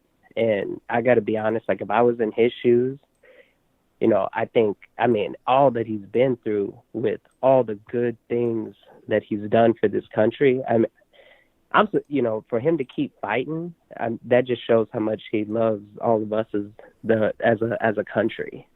And the other thing I was going to say, for everyone out there is like, this is just, no matter how it turns out, if it doesn't turn out in Trump's favor, he's definitely going to go down as one of the best presidents for sure. And this isn't the end. He's totally changed the Republican Party, Conservative Party. For Christmas, I'm like, all my family members, I'm like, you either getting a Sir mug, or are you getting a book from a conservative? Because that's what we got to do. We got to, no matter how it turns out, I'm always watching your streams. You got thousands of people watching, and each of us, if it's even just one person a week that we're talking to and you know, not necessarily even talking about Donald Trump, but just talking about our party. I think that's where it starts, because he, for me at least, you know, even my kids, they're younger. I mean, even they watch him. Like, he definitely changed the face of this party. Just your thoughts on that? Oh, he definitely did. I think the Republican Party was going in the wrong direction. It was one thing about politics, and I learned that here locally. You know, I'm involved locally with politics a little bit, and I speak to people, and they say we need to have the youth involved with this because people can't live forever. You can't have guys that have been in office 80 years and there's nobody behind them to be the next stars. Like, who's going to be the next up and comer in the Republican Party? Who's going to reach out to the youth? Who's going to have that next wave of enthusiasm like Barack Obama, people like that? I mean, who was going to be to do that in the Republican Party? And that guy was Trump.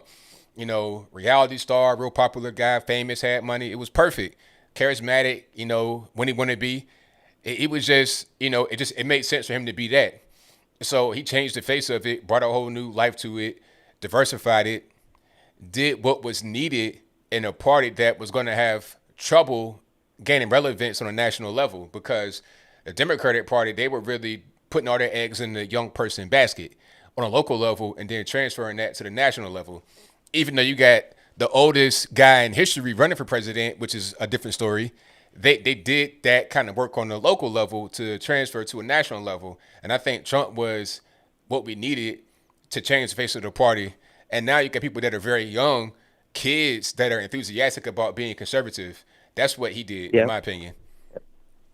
Yeah, and the last thing I'll say, and I'll let you go, I know a lot of people are calling in, but, you know, by the next election, my son, he'll be 19, so he'll be old enough to vote. So this one vote became 2 votes, so Democrat Party, I mean, just watch out. It's happening all across the nation. That's right. Absolutely, man. All right, thanks for taking my call. You guys have a good night. Thanks. Thank you for the call. Bye. All right, great call. But yeah, definitely Trump changed the face. And, you know, the GOP kind of wanted to keep it the same, but in reality, they were going to die out if not for Trump on a national level. Locally, they'd be fine. Maybe. Depending upon where you live. If you live in the Republican stronghold, you'd be pretty much good locally. But nationally, I mean, who was going to be able to take it? Okay, because let's go back a little bit. You had, and, you know, Reagan, he was like similar to Trump in a way. Came from Hollywood. This was in the 80s, though. This was like, 1980 to 1988. And then you had the vice president under Reagan. That was Daddy Bush, HW. And then he lost to, who was that? Slick Willie, Bill Clinton. And after Bill Clinton came Bush Jr. So the legacy of Ronald Reagan from 1980 persisted up until 2008, 2009 when Obama came in office. You see what I'm saying?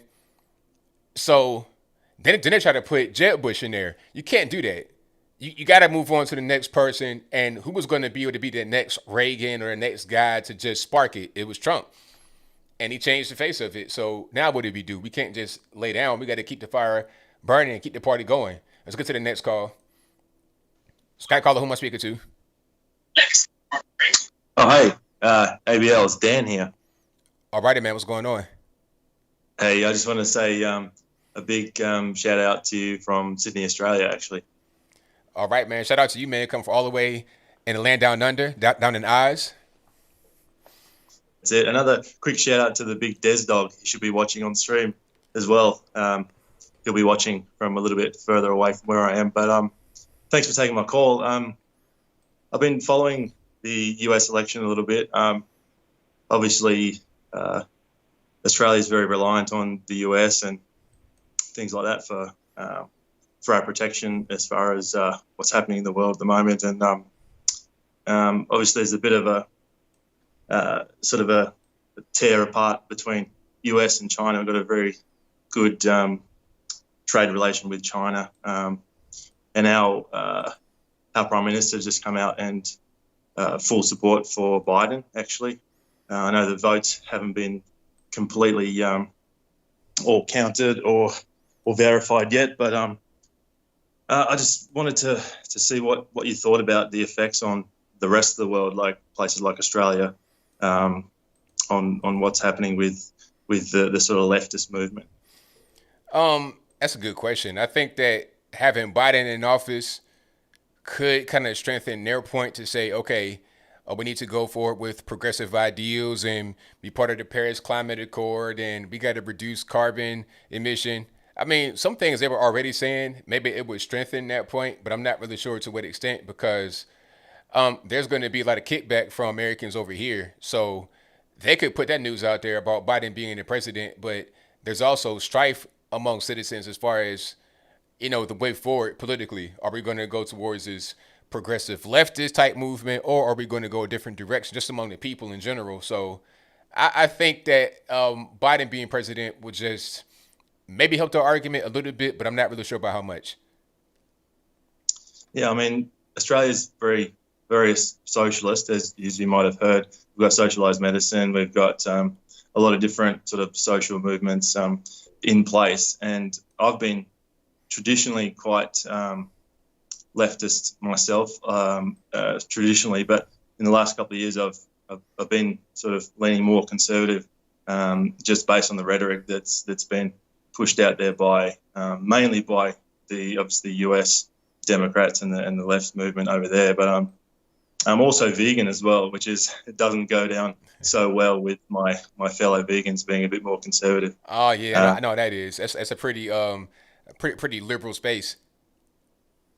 Very liberal space, and I know that President Trump hasn't had the best animal welfare policies, and not really looking at climate change maybe as much as he should, depending on what your standpoint is on that. But it's been a little bit hard to navigate that, trying to be a bit more conservative and still be a part of that moral sort of standpoint, being very pro animal welfare and stuff like that.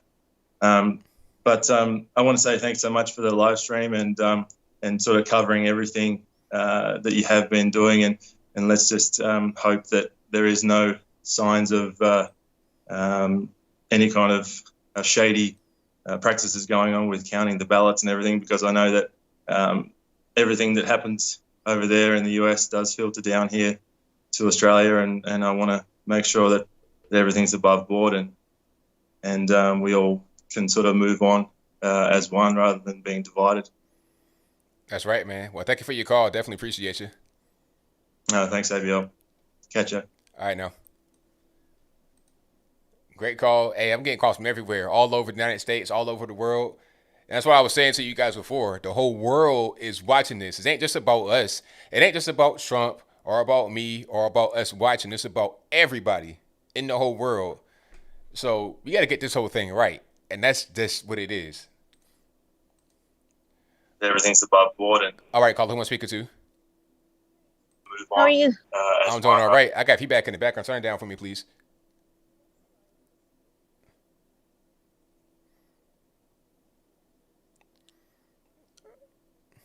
Can you hear me now? I hear you. Well, I still hear feedback. There you go. It's off. Okay, we good. We good to go. All righty. What's going on? Congratulations for your show. I've been watching it from the beginning, and you're an inspiration for me. I'm going to try to start mine, or I had started it, but I'm not as productive as you are. But I hope to change that. But I wanted to say, I watched your show the other night. I think everybody was afraid to go to sleep that night on the election night, because they were afraid for what might happen. I was the same way. And I was laughing when every time you wanted to go to sleep, people would go, Trump's going to talk, Trump's going to talk. Yeah, because at that moment, I was pretty much out of gas. I was like, man, I got to go to bed. Please let me go to bed. And then I just think people were just afraid. And I know I felt that fear too, Yeah. And I wanted to say that I think a lot of people who have spoken before I spoke right now said a lot of good things, and I just wanted to reiterate them. I was writing it down. One, local activism. That's important. We have to do our. Even if you're the Republican Party or in the Republican Party, I found out, tends to rely too much on people in the top chairs to do work, and not enough people in the bottom, tiers to do the work. And what I did in my small town is I've been put on the PT committee, the committee that helps select next people who are going to run locally in other areas. So I got myself on that. Secondly, I think we need to understand that this is the news does not, the media does not pick or announce. It's certain our presidents. It's not the news that does that. It has to, like you said, go through a certain certification and a process, especially when it's disputed. And I feel like it is a psyops. They are trying to create the appearance that Trump has won, and so that I think when he does win legally, the people who are brainwashed by all the what's going on with the media are congratulating him, all the leaders congratulating him and all that, then the people will have this memory in their mind, and there'll be more unrest, and I'm afraid of that. But I think that's what we're going to have to understand, that's probably going to happen. What do you think? I kind of missed your question there. Well, the question is, I think that the media is making the illusion that Trump won. He hasn't. I mean, that Biden won. Yeah. He hasn't won. It's disputed, and there's legitimate questions about this election that hasn't been resolved yet. And I was alive during the time that Gore and Bush had their similar conflict, where they didn't know who actually won. It actually looked like Gore won by 20 points, and he didn't win. When after it got to the Supreme Court, it was George Bush that won. Do you remember? I'm old enough to remember that. Yeah, I was in high school. I was probably about maybe I was about 16 when that happened. Yeah. Because I was so upset. I was a Democrat at the time. I was writing Jesse Jackson almost every day, telling him to go to Florida, and but it turned out that George Bush won. I don't think George Bush or Gore accepted, the presidency. They said, let's wait until see what the Supreme Court will say. Yeah, there was no concession from I think Al Gore. Al Gore didn't concede. Nobody conceded because it wasn't decided. And then went to court. It took about 36 days to actually figure it out. Right. And so I think the other caller mentioned that. He says psyops. It's exactly right. They're brainwashing their people, to legitimize the election in their head. They don't understand the process. They're not taught civics in school. They don't understand the process. So they think they won, so it's going to be a really strong argument for mayhem if it comes out that Trump prevails in this and he gets his election that he actually won. You know what I'm saying? And so this is going to be, and that's why I want to bring up George Soros. I've been watching world politics for a long time, for over 20 years. This has George Soros' fingerprints all over it. Did you understand what happened in Philadelphia? In Philadelphia, all of a sudden, just before the election, somebody gets killed, right? Mm-hmm. An African-American man gets killed. He's unarmed with a knife. He gets killed by a cop.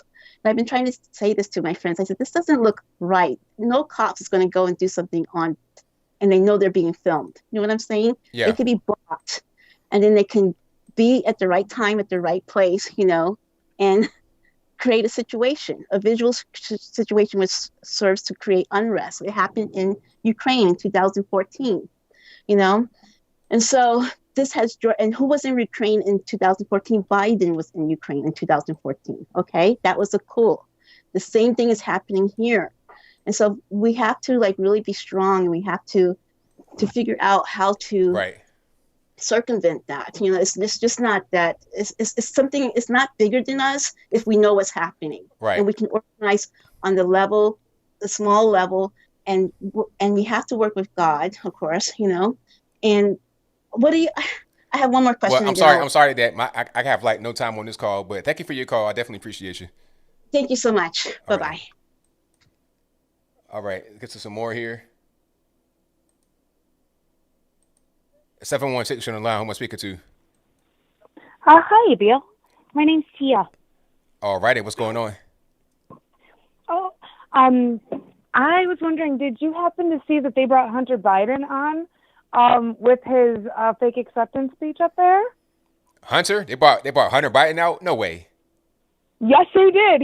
they brought Hunter Biden out on that stage. He is under FBI investigation, and he sure as shit walks on that stage. Excuse my language. Wow, that's crazy. Yeah, You know, I think they kind of like flaunting it in our faces. they're flaunting it. Yes, correct. Exactly what I was going to say. You read my mind. I was like, you can't be serious. Why is Hunter Biden on that stage right now? Everybody knows what he did. Like, in emails and everything. Watch his investigation go away. Watch his investigation go away now. Oh yeah, if the whole thing holds and Biden becomes the president, that'll go away. I mean, a clear violation, something that you shouldn't be doing, something that's obviously wrong. It's like, oh nah, we just forget about that. Yeah, they trotted him out. He was right up there on stage. I was like, you've got to be kidding me right now. It's sad that our country is heading towards this socialist state, and I don't understand how people can't see it. Like, just with what they've said, it's absolutely insanity to me. It is. It really is. But yeah, I had to tell you that. But yeah, when he did his little fake acceptance speech, because apparently the media can, officiate presidency now. Yeah, they had Hunter Biden out there too. I was like, you've got to be, Wow. Yep. That's wild. So yeah, that was it. I just had to share that little piece of information with everybody. That was something else. Well, and they're still counting. Nothing's certified. Nothing's ratified. But Hunter Biden's walking out there while they're making acceptance speeches. Wow. Well, thank you for your call. I appreciate you. Yep. Have a good night. They brought Hunter Biden out, really? Hunter, out of everybody in the world? Come on. Like, that's just so silly. Come on, this guy, they got videotape, they got tape, smoking crack, young girl. You know what?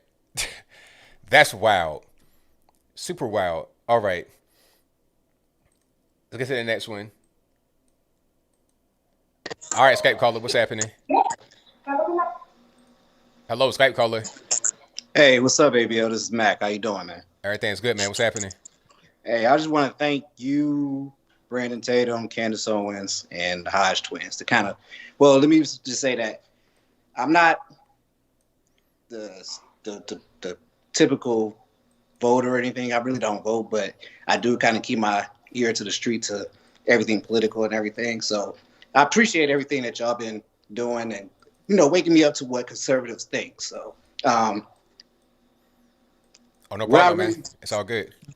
Yeah, so I just wanted to say that I think it was funny during this whole. I'm not a Trump supporter, but I wasn't mad at what he was doing as president, and I thought it was funny how the Democrats, the Republicans, mainstream media, and social media all went Avengers mode and politically assassinated Trump through this whole thing. It was just crazy how they all got together to try to get rid of this man. I think he got cheated. I seen it coming a mile away, just seeing how the media was acting and how they was talking, even how they talking now.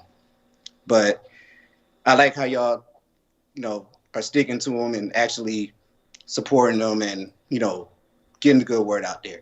But I really called to ask you about this tweet that I sent you, or I sent you a DM about it, about the Breonna Taylor case and how the boyfriend actually is the kill switch to everything about this whole Black Lives Matter movement, about how, police go in and kill black people and they hunt us down and everything else. Well, how was it that the boyfriend, Kenny Walker, was able to walk out after shooting a cop and was able to live, then get arrested, then released, and then have the case dropped? And then as a black man, that's a great question. Excellent question. I try to get that to you, the Hodge twins, Candace Owens, because this is something that we really need to talk about, because that was pretty much just the whole just to kill all the myths and everything about how police go in and kill us and everything else is just total nonsense because of Kenny Walker. Kenny Walker kills the whole narrative of that whole thing. And I just wanted to get your, really call in to get you to to talk about that. You, Candace, and everybody else to talk about it, because we need to kill all this stuff. You know, we all one nation. We all together, black, white, Asians, Hispanics. We're all one. And right now, what's going on is, I believe that the government is out here just ready to just try to control all of us. And they're trying to divide us by controlling us. So I just wanted to bring that to your attention. I enjoy what y'all talk about. I love listening to every, one of y'all. And I appreciate you taking my call. And just keep doing what you do, bro. Thank you for the call, man. Definitely appreciate you. Yep. You know what? That was a fantastic question. I didn't even put two and two together in my mind before that. But it makes sense, because what's the narrative about Black Lives Matter? Oh, you're a black man, you get shot by police every time you cross the street, you jaywalk. Okay, but this black man shot a police officer, actually hit him, shot him in his leg, almost killed him. Okay, shot him, but he was taken into custody with no problem, and everything was all good. Now you can say they shot back, but if you get shot and you got a gun, you're gonna shoot back. That's natural. Anybody would do that, but he didn't die. He jumped out the way and let his girlfriend, love of his life, take all the bullets for him, but different story. He was able to get arrested, taken into custody, and then he is out right now, if I'm not mistaken. They dropped the one case against him. They may give him another charge, but for right now, he's out. And he's suing them. So what if he gets broken off some money after shooting the cop? This whole BLM thing is just dumb. There's so many examples of it, but that right there is one of them. They're trying to say that Breonna Taylor got killed, but I mean, that's the boyfriend's fault. The boyfriend got her killed, shot a cop, and almost is pretty much beating it, and might mess around to get paid by them for shooting them. How you going to get paid from them because you shot them? What kind of sense that make? But that's the reality. This whole Black Lives Matter thing is bogus. Black Lives Matter ain't nothing but a campaign. It's a fundraiser for the Democratic Party. Okay?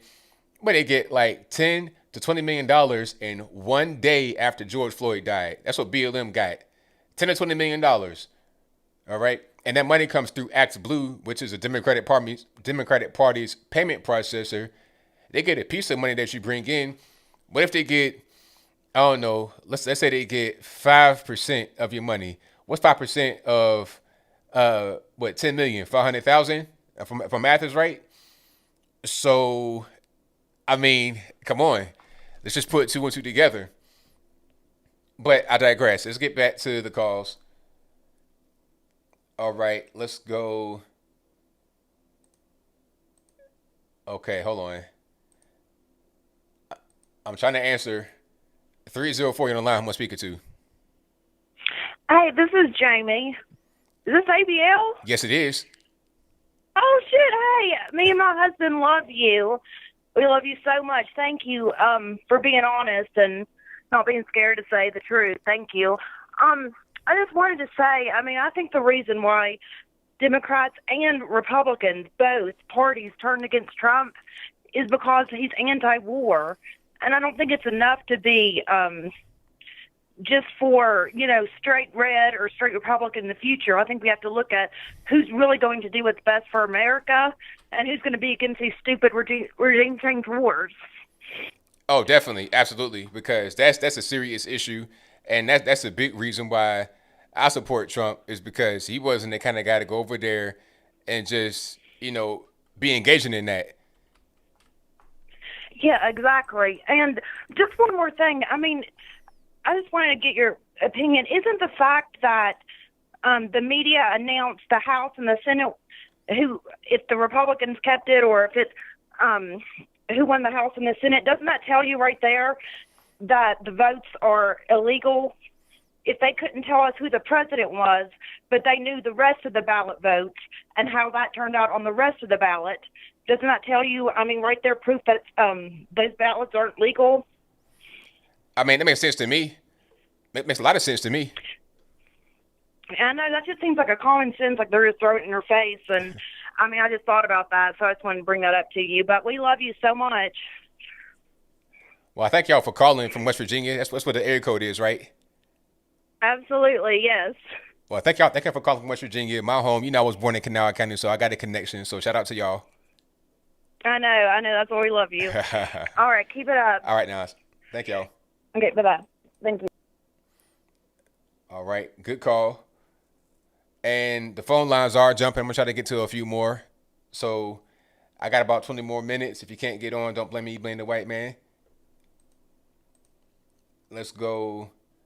All right, calling on the line. I'm speaker to 972. Yeah, hey, ABL. This is Leon from Texas giving you a call. All right, man. What's going on? Hey, I just wanted to, I didn't hear your previous callers. I'm sure they already brought this up, but man, I just couldn't believe how obvious a tactic this is with Biden having to be prematurely claimed as president.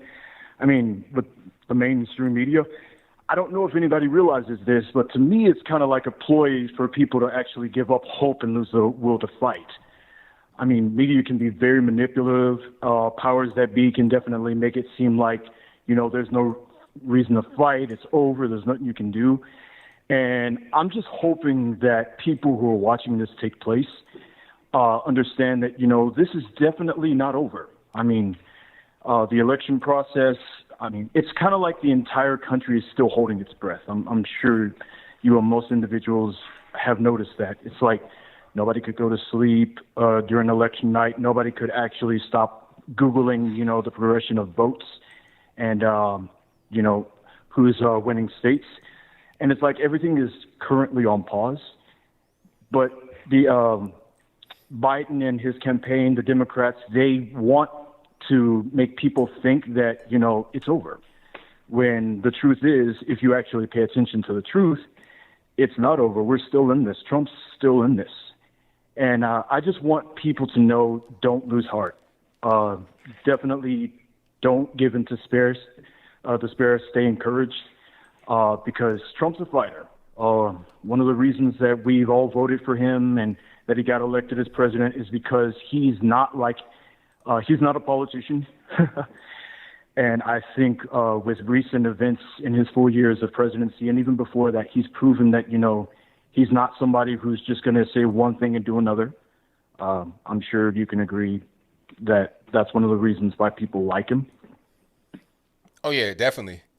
100%. He's just a real person. And people, you know, they appreciate real people. Sometimes people don't like, it's like, okay, you either one or two people. Either you like the pretend, the Hollywood type stuff, or you like a real person. And a lot of us like real people. Absolutely, man. And I'm not going to lie, when Trump first was running for president, I was a little concerned that, you know, we might just be getting another celebrity. But when I started looking into his background and his accomplishments, with not just with business, but with people, I saw and found out that this is really a real guy. And he definitely has not let us down. He hasn't proven our hopes wrong. And that's something that we as a nation definitely have to stand up and fight to protect. I mean, I believe he was won this election.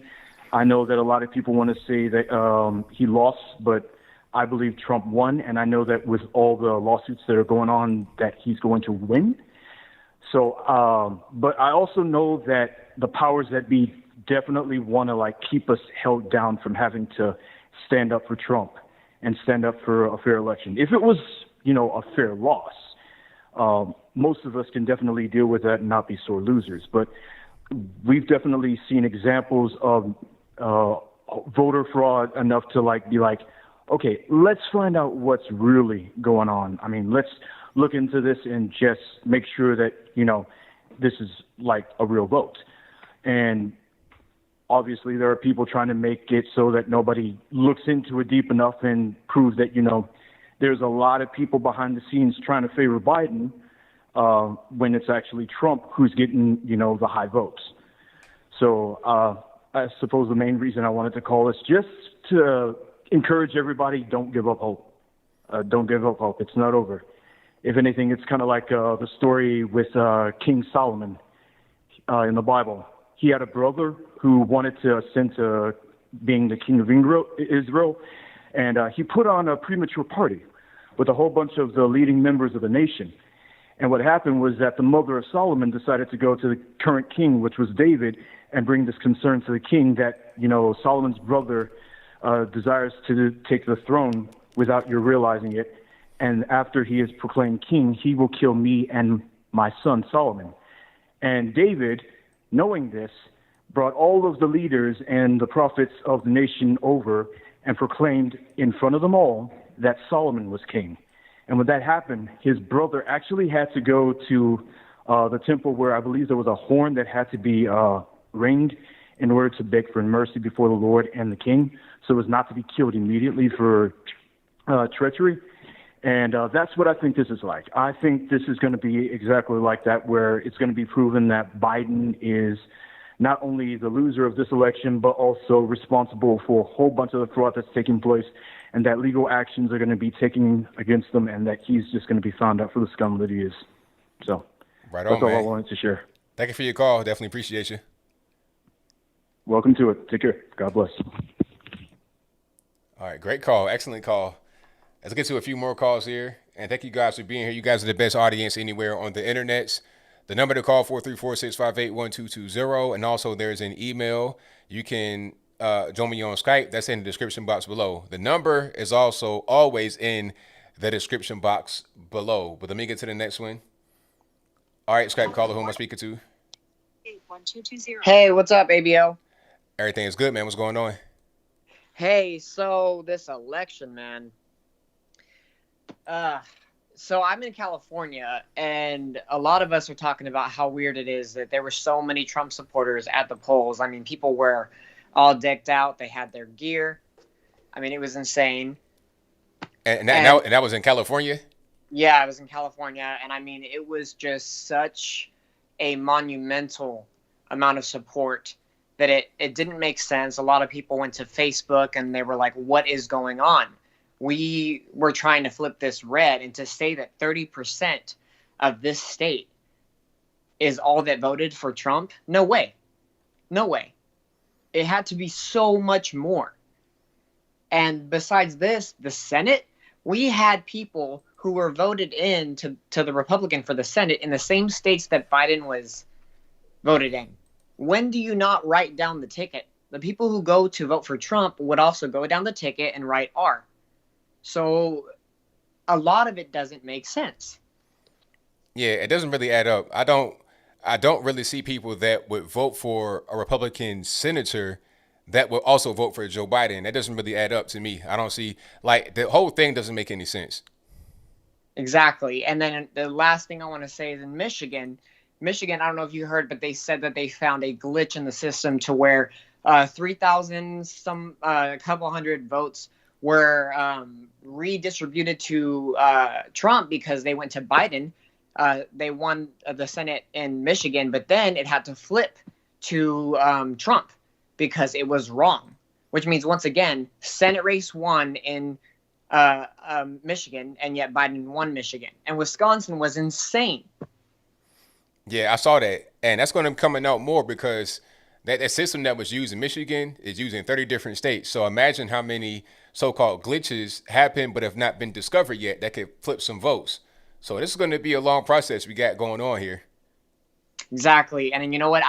I just seen Laura Ingraham talk to Dave Rubin about how she's not that she doesn't have that much faith that once it's said and done, that even if we find fraud, that we will be able to win because the margins aren't there. But I disagree. I think that if we look at every state, that there's a chance, or if it's just in totality, like every last vote was fraud, besides, let's say, give or take 10,000. I mean, we could still win, but you know what? There's so much corruption. You have to think maybe they prepared for all of these legal battles in the past. They probably prepared in advance for all of this. If you're going to cheat, you don't just cheat, you prepare so far in advance. So it's going to be a battle. Definitely, man. 100%. But what's your take? Do you think we got this, or? I mean, it's kind of hard to tell, really. I think it's a toss-up at this point. I look forward to the results of us going through the fight and figuring out what's going on.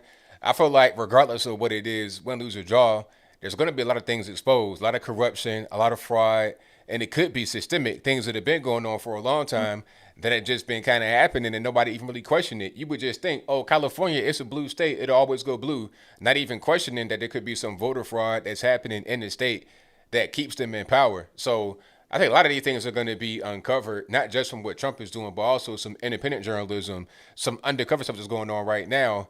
Guys that are out there trying to dig up some dirt, and also guys that are on the web digging up dirt too. So I think at the end of it, we're going to see a lot that we did not know before. Exactly. By the time I was at the polls in California.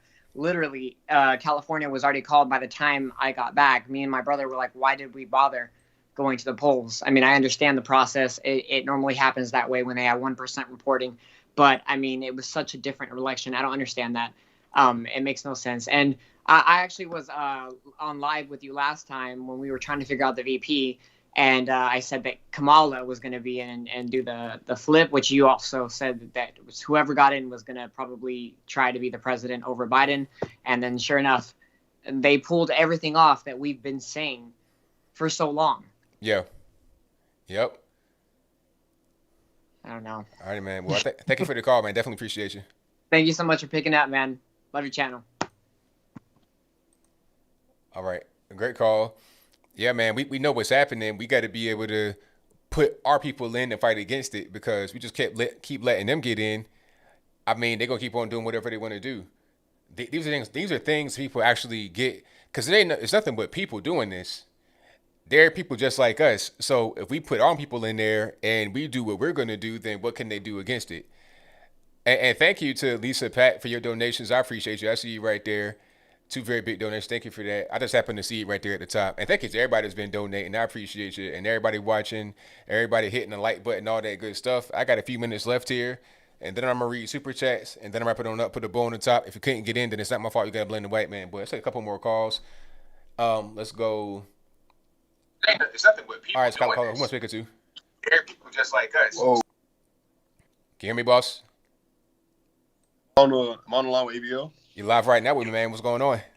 I wasn't expecting to get an answer. I just want to start by saying I appreciate you, Candace Owens, Charlie Kirk, all you guys. I come to you guys about political news and everything that's going on, because I'm new to this. I'm only 22. This is my first year voting. I didn't start getting into politics until maybe like this year with the George Floyd situation. I thought like, wow, like, systematic racism and all this stuff. That was the things that was being fed to me in my ear. But then like, I actually did go to like a BLM protest, and I witnessed it firsthand, and I was like, something's not right about this. And then I went home and like did like a lot of research and everything, and kind of basically like switched sides. And like, I've been like shunned out by a lot of family and friends. But the reason why I was calling was to say, like, with this election that's going on, like, even though I'm fresh into this is just, it's obvious cheating and a lot of fraud going on. Like, it's pretty clear. I wanted to know, like, your honest opinion on whether or not, if there's, like, a real chance that Trump can go into Supreme Court and actually, like, get this, like, flipped. And because this just isn't right, like, at all. Like, the way everything's going on. Like, one thing I've noticed a lot is that like whenever Trump was winning in the state, they'll be like, sorry, I'm really nervous. I was not expecting you to answer. They will say that we have a lot more balance to find, and then once Biden got the lead of we can call the state for Biden. It was clear, it was obvious. Like, they said it could be like a couple more weeks, but now it's like, no, he won the state. So I just wanted to know if you actually think he had a real chance and actually taking back the re-election, because I keep seeing that. I follow nothing but conservatives on my Twitter, and I keep seeing that they're like, it's not over, trust me, he won. I wanted to see if like you actually believe that. Well, there is a chance. I'm not sure what the percentage is as far as him being able to go in there and get something going, but there is a chance, because you got whistleblowers that are coming out and saying, hey, something's not right. They told me to do this and this and this. And then you have the thing with the system that happened in Michigan where it counted the votes for Biden that should have gone to Trump. So there's a lot of things like that going on. And once you look into it and see what's happening, there could be a chance that some of these results get overturned. I don't know how high of a chance that is, but there is a chance, because you have some of the claims and evidence that's out there just waiting for some kind of conclusion to happen. Okay. So like, do you think like how long do you think that process would take? Because like I know they're saying they're taking it to Supreme Court. Well, like with Biden actually having like the most votes, is he actually going to get in the White House first before like things actually come off? Or That's a good question. They're saying that the results have to be ratified by, I think, early to mid December, according to the Constitution. But it could go beyond that. We could see it happening next year. I don't know if that's really a real thing. I say look towards early December. It could stretch out that far, and then we can Okay. see some things happen. But Okay. if you got court action going on, that could be a long time. So Biden could potentially be inaugurated. I'm not really sure how that would work as far as being inaugurated and then not being in office. So I say look towards early December, mid December, and then you get a better understanding of how long it's going to take or if it's going to go forward. Okay. I appreciate you taking my call, and like I'm continue to be a fan. Thank you so much, man. And thank you for the call, man. Definitely appreciate you. Thank you. All right. Shout out to the caller. So yeah, it's gonna be interesting to see how this whole thing plays out. I'm just gonna be here. I ain't like I said, we at the halftime right now, and don't be like over celebrating, pop a champagne, pour it on yourself because you think you're done. This whole thing ain't over with. We still got plenty of time to go. All right, so the lines are blowing up. I'm gonna try to get the one more call here. All right, calling on line. I'm speaking to 757. Yes, this is Abe. All right, man. What's going on? Hey, no, nothing. I'm just calling about that glitch. That glitch that appeared happened about, say, 2 o'clock, between 2 a.m. and 3 a.m. As I seen that Donald Trump had, in Pennsylvania, had a 3.6 million and 53 or 55,000 votes to Biden's 2.53 thousand votes. So that's when that glitch happened, because I was watching everything. Numbers was just changing in front of my computer. Right. So I was like, I didn't pay nothing into it until I started watching some glitches news. And I said, wait a minute, that happened between 2 o'clock and 3 o'clock, not between 3 and 4. Right. Yeah. So and that was in Pennsylvania.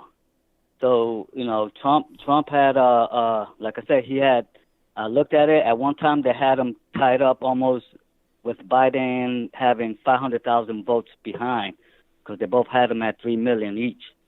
And I was like, wait a minute, it takes probably forever just to get 1,000 votes. Yeah. So I think that's going to be something we got to look at, and no problem, and there's no question about that. Yeah, yes, it sure does. But that's all I want to say about that glitch. It wasn't between 3 and 4, and people are wondering when it happened. I'm assuming between 2 o'clock in the morning and 3 a.m. And then after that, when I woke up again, he was 500,000 votes shy. Gotcha. All righty, man. All right, ABL. Have a nice evening. All right, thank you for the call. Yes, sir. All right, that is it for me on the calls. Thank y'all for calling in. If you couldn't get in, hey, it's not my fault. I didn't do it. But calling again Wednesday. I do the live show 2 days a week. I do it Wednesday and Saturday, 8 p.m. Eastern time. That's when I go live right here on the channel. I'll talk for about the first hour or so, and then I take calls for 2 hours after that. Again, Wednesday and Saturday, that's 8 p.m. Eastern Standard Time. All right. I got super chats to read, so y'all don't go nowhere. Just hang tight for a minute, and then I wrap it on up, put the bow on the top. And thank y'all again for watching, and shout out to everybody that was there during the live stream on Election Day. It was history regardless, whether we get into the office now, later, or whatever it is. That was history. We saw. They'll write this in the books, in history books. They're going to write it, and we were right there witnessing it. So definitely great to be part of history, and it'll be even greater when we make history in a positive way by defeating these people that are out there trying to subvert the United States, trying to, just take the election. How are you going to steal the election? Don't do that. If Biden wins fair and square and we find that out, then fine. That's fine. No problem with that. But if you cheat, then that's the problem. You see what I'm saying? That's the issue. Win fair and square. Don't cheat. Don't have people changing votes and dead people voting and illegal votes, all that good stuff. Like, let's win fair and square. That's all. All right, I got super chats on that, and then I'm gonna get on out of here. Thank y'all for being here. So y'all hang tight for a minute.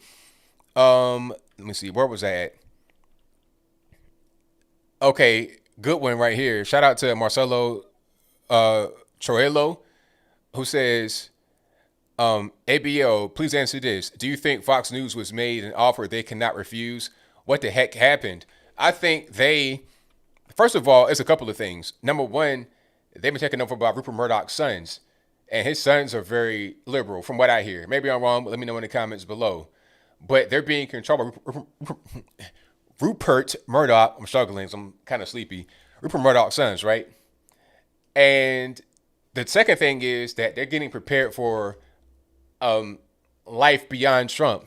They probably feel like they've been trying to just support Trump in the Trump network for the past 4 years, and they don't want to do that. They want to be more, they don't want to be wrapped up in that. They want to have more of a CNN light type vibe. So they don't want to be conservative anymore. They want to be more like CNN. So that's why they've gone to the other side.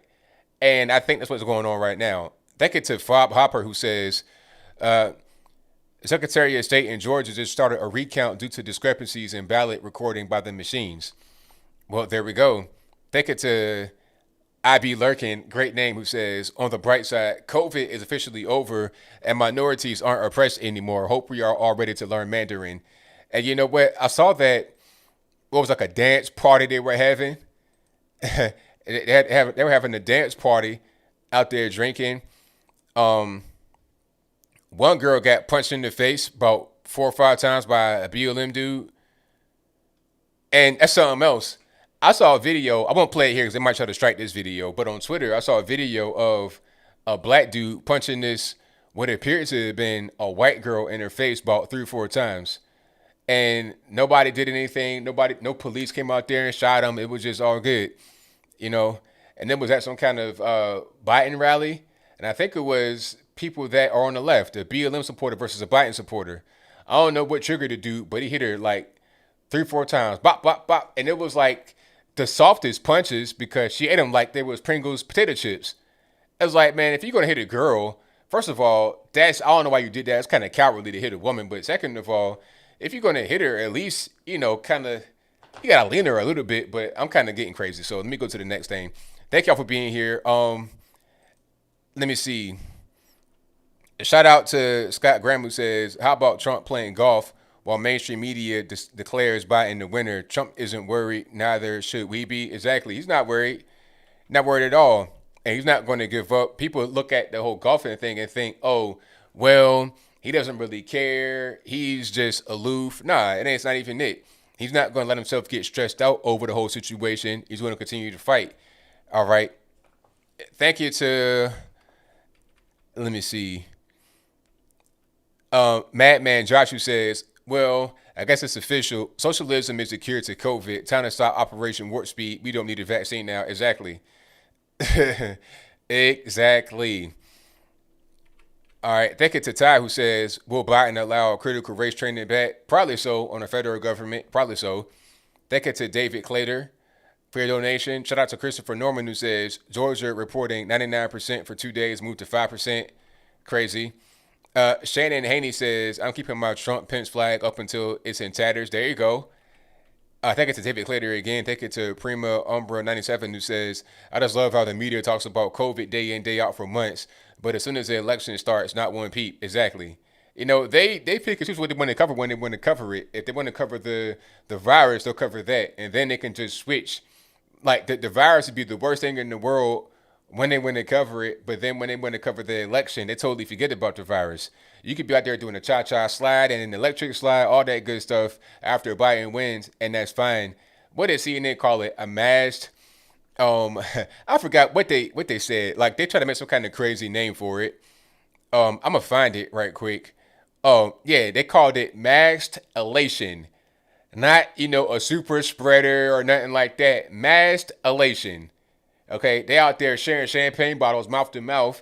And like I said from the very beginning, if you're drinking the champagne bottle straight to the head with the neck holding like this, and you get to somebody else and they do the same thing, y'all passing all types of germs and everything else beyond the COVID. But I digress. You know, there's something that starts with an H. That's also a virus you can get like that. But I'll move on. The moral of the story is there's more viruses than the China virus. Okay.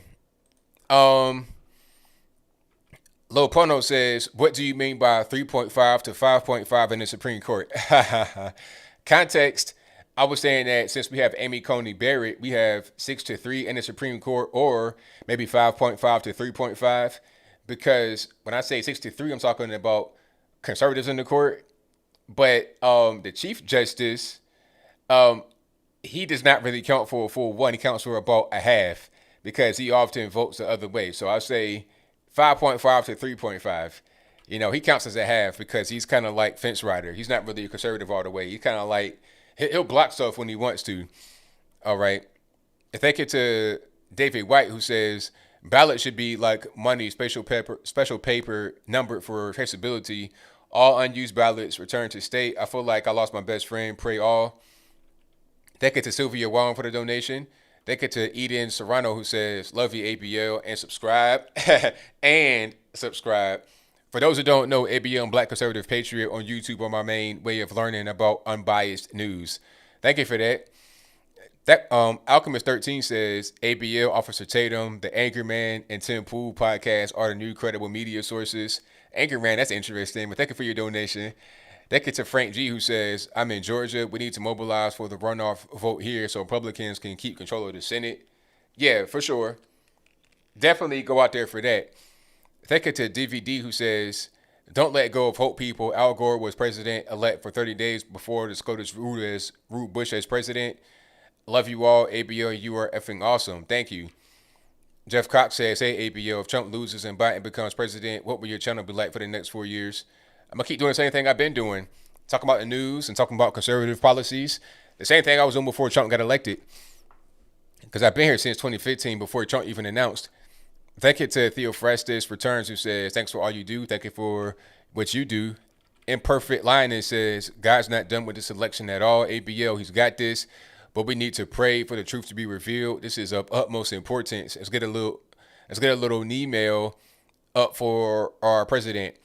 Thank you to Aunt Remus, who says people seem to forget what happened to Al Gore, the Democrat. They wanted Bush in for certain reasons.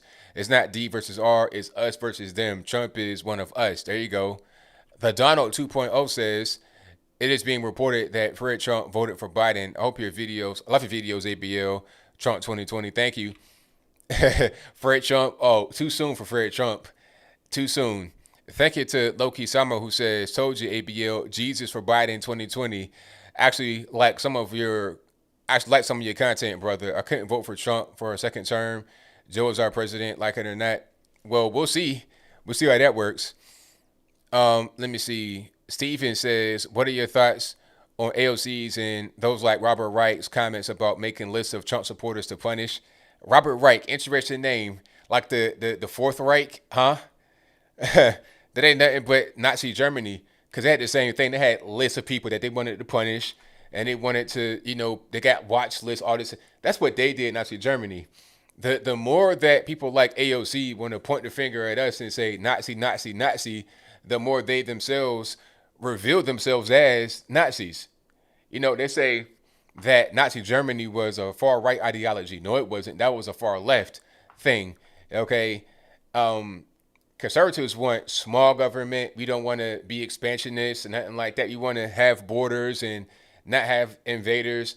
But Nazi Germany, they went and invaded different places. They wanted to expand their borders, and everything was papers and documents and rules, regulations, and snitching and papers, please, all this and that, putting people in categories, re-education camps. They want to do the same thing to us. On the left, it's no different. It's the same thing. That's why you got to understand history for real and not throw these statues away, because if you don't understand history, you shall be doomed to repeat it. That's what they're doing right now over on the far left. Okay. What they say, the whole thing with abortion, eugenics, useless eaters, it was the same thing over in Nazi Germany. The feeble and the weak would get killed first. But I'm kind of going down the rabbit hole. Anyway, Thank you to Angel Vasquez, who says, keep the faith. God is allowing us to expose the enemy's tactics. James Kane says, the Lord has a plan. Keep the faith. Paul G, what about Biden's dementia? No one's talking about that. Good question. Edmund Astorians, thank you for your donation. Thank you to Jay, who says, Tim Scott, Ted Cruz, 2024. 172 Gates says, ABL followed you religiously for the past 4 years. You're a top 3 YouTuber channel for me. Keep spewing the truth. Hey, thank you for that. I appreciate you, boss. Thank you to Ferris Francis for becoming an ABL supporter. Thank you to Time on My Side, who says, I'm a copier tech. Every printer and copier leaves an invisible yellow mark. They easily be checked. This is how we work with FBI to catch counterfeit. I love it. Thank you to Good Bad, who says, energy equals power, and we are self-sustaining with clean air, clean water. Biden talking about paying Paris Accords. Exactly. J.A. Bristol says, Trump won a third of California. That surprised me. Bryce Clump says, MAGA is a religion, not a fad. We are Americans. Keep Congress red. Lame Duck Joe. Thank you to Stony Wolf, who says, how do you know if your dead relatives voted? I'm not sure. You guys in the chat might know how to figure out if your dead relatives voted. Maybe it's a state-to-state thing. You could be able to see if your relative voted or if they're on the poll, the voter roll still. We'll see how that. I'm not really sure all the ins and outs of that on a state-to-state level, but I'm sure somebody does know. Thank you to Paul King, who says, how did Biden win by 75 million or win with 75 million votes and still lose seats on the House and not take the Senate? Explain that. It should have been the red way for that many votes all for Biden. It looks like there was a bunch of ballots casted just for Biden and nobody else. They just filled out the Biden and threw it away. It to me, it's just a big, it's a big scheme. I feel like the House and the Senate, that makes the most sense. But then the Biden votes don't match all the down ballot. It doesn't really match. Thank you to Sven, who says, thank you for being a face and voice for everyone watching. We need people like you during these conflicting times. We are not alone, and we shall not back down for what is right. Thank you to Sludge Monkey 444, who says, you're an amazing man. Keep it up. Thank you to Melanie, who says, today is my birthday, and my gift is a creepy uncle with dementia and a fraudulent election. Wow. Thank you for your donation. Happy birthday. Hopefully you enjoyed your day. Hopefully that was not all you got. You know, it's like lump of coal status. Hopefully you got a little bit more than that and enjoyed your day. Thank you to Lord Hybrid, who says, the big guy is not the president-elect until the SCOTUS declines to hear the case or they rule. Media can't ignore pending litigation. Free my boy Cal. Gunner Rittenhouse. Donate to Trump and Cal. There you go. Thank you for your donation. Thank you to Paul King, who says, how did Biden win by 75? Oh, win with 75 million votes and still lose seats? Thank you to Andrew Gomez, who says, Don Jr. 2024. That could happen. Jay Moore says, I believe the ABL and others like Candace Owens better represent the political right than those currently in office. Hey, I appreciate it. I really do. And that's a big reason why we got to keep this whole thing going, the momentum going, because we got to be the ones, if not necessarily me, maybe me, but others that are like me, others that are watching this right now, we got to be the ones that come in and take power from these people that are in office right now, from these career politicians, corrupt people that have been appointed there by people. You see, people like AOC were appointed there by people. You got big money, Soros and Chunk Yogurt. I mean, Chink Uyghur from the Young Turks. They're putting them in there. They're appointing them to power. There's not no organic movement. They want to say, oh, AOC, it was organic. We did door knocking. Yeah, with George Soros' money. You forgot about that part, but I digress. Because if it was that easy, anybody would do it. But again, I'll move on. Thank you to Andrew Gomez, who says, Don Jr. 2024. Thank you to Jay Moore, who says, I believe the ABL and others like Candace Owens better represent the political right than those. I already read that one. I'm tripping. Thank you to Vandy 5000, who says, good evening. In your opinion, do you think Biden's presidency could set up Republicans for success in 2024? Yeah, definitely. Because people that feel like they've been wronged, feel like they've been cheated, which would happen if Biden were to win, they're still going to have the same opinion. The 70 million that voted for Trump ain't going nowhere. Matter of fact, there were 71 million that voted for Trump. They're not going anywhere. So I think a Biden presidency combined with a constant presence from the right in the media, online, everywhere, that can set up Republicans for success in 2024. And also midterms 2022. let's not forget about midterms. That's extremely important because you want to maintain the House and maintain the Senate and take the House if possible. Thank you to Trevor Else for your donation. Solo 19 YT says Ohio Trump beat Biden by 400,000 with demographic not too different than Michigan and Pennsylvania, but Ohio has Republican governor. Interesting. You thinking? Shout out to Hazmat Guy who says since Biden won, does that mean America has dementia now? Great stuff, man. Thank you. Thank you to Edmund. Hold on, let me go back to where I was. Thank you to Edmund who says the president should fire Christopher Wray, FBI director, tonight. Assign General Flynn Monday morning as acting FBI director and let him loose on the left while a nationwide martial law is declared. Hey, that sounds good to me. I'm with you. Thank you to M.M. Bourne and Bazinga for your donations. Thank you to the Donald 2.0 who says, hey, ABL, longtime conservative since I came to the United States from Soviet Union, Trump 2020, Biden is not president. There you go. Thank you to Wolfgang Dio who says, I think they may have added all kinds of illegal votes, like a few million, in small chunks everywhere, and were flabbergasted that Trump got 70 million. Yes, I think maybe they got flabbergasted, and then when they saw that happening, it's like, okay, activate, push the button. Here go 120,000 over here, same over here, and just get the numbers up. You can go take these states right. That could be what happened. Thank you to Chris Ken Matsu who says, ABL, keep doing what you're doing, brother. Constitutional carry bill. J.A. Bristol says, I don't understand how so many blacks keep falling for the Democrats' BS every time Floyd-like incident happens. All they do is remove statues and rename buildings. They want to look like they're helping without actually helping. I mean, I think a lot of people just, how can I explain? They aren't open to hearing anything else because all around them is just one way. That's really what it is. Because I could present something to you. I could present my particular point of view to people. Now, some people are going to hear it. They're going to have open minds and they're going to hear what I say. But others just simply don't want to hear it. So in that circumstance, what can be done? Not much. You got to be open to hearing what I'm going to say. And others are saying to get your mind changed. But until that point, you just default to whatever you were told from the very beginning. And that is just a bunch of malarkey, as creepy Uncle Joe would say. Thank you to New Way Bossa Nova for the donation with the good luck, Cat. Thank you to the diplomatic community who says, Joe wasn't joking when he said he doesn't need voters to get elected. Exactly. Thank you to Bobby Chase who says, Janine Pirro show got canceled, apparently due to the supporter of Trump talking about voter fraud. Thank you to Baldi Satva who says, ABL, are we supposed to just take this fraudulent declaration from Biden and sit on our hands with no voice like the chumps that we are? World's leaders are congratulating Biden on his win. Love your show. And thank you for that. Nah, I mean, do whatever you can to support the president. Do whatever you can to support our country. Do whatever you can to not let people get away with it. That's all you really can do. Nothing else really going to actually make a difference. Thank you to Lena J who says, love UMMCA. Thank you to Sergio Gutierrez who says, you are a one-man army. Good job. Thank you. Ricardo Million, thank you for your donation. Ricardo Million or Millen. Thank you to John McHugh who says, watching with my son, it's weird how kids understand a straightforward, honest person over the nonsense. Hey, thank you for that. I appreciate you. I think that's really what I bring to the table. I'm straightforward, honest, no BS.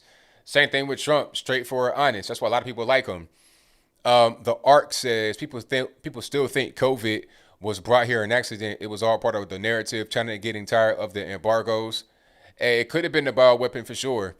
Thank you to Jesse and Megan who says Biden has 16.5 million followers and the president has 88 million Twitter followers. That's what I'm saying. Okay, the online presence is no comparison. In-person presence, no comparison. Grassroots support, no comparison. So how does that equal up to 10 million more votes than Hillary Clinton in 2016, huh? How does it make any sense? Makes no sense. Thank you to, let me see, Avery who says everyone needs to contact all Republican Congress members and ask them to help fight and uncover the fraud with President Trump. CCR Lee says, hey, Anthony, you're doing God's work. Keep it up. Love from Hong Kong. Thank you for that. I appreciate you. Shout out to all the Hong Kongers. Thank you to Matthew Phillips who says Canadian media also going between winner and presumptive winner Biden. What's More crazy is my family are emotionally invested to see Trump lose and go to prison for some leftist fantasy.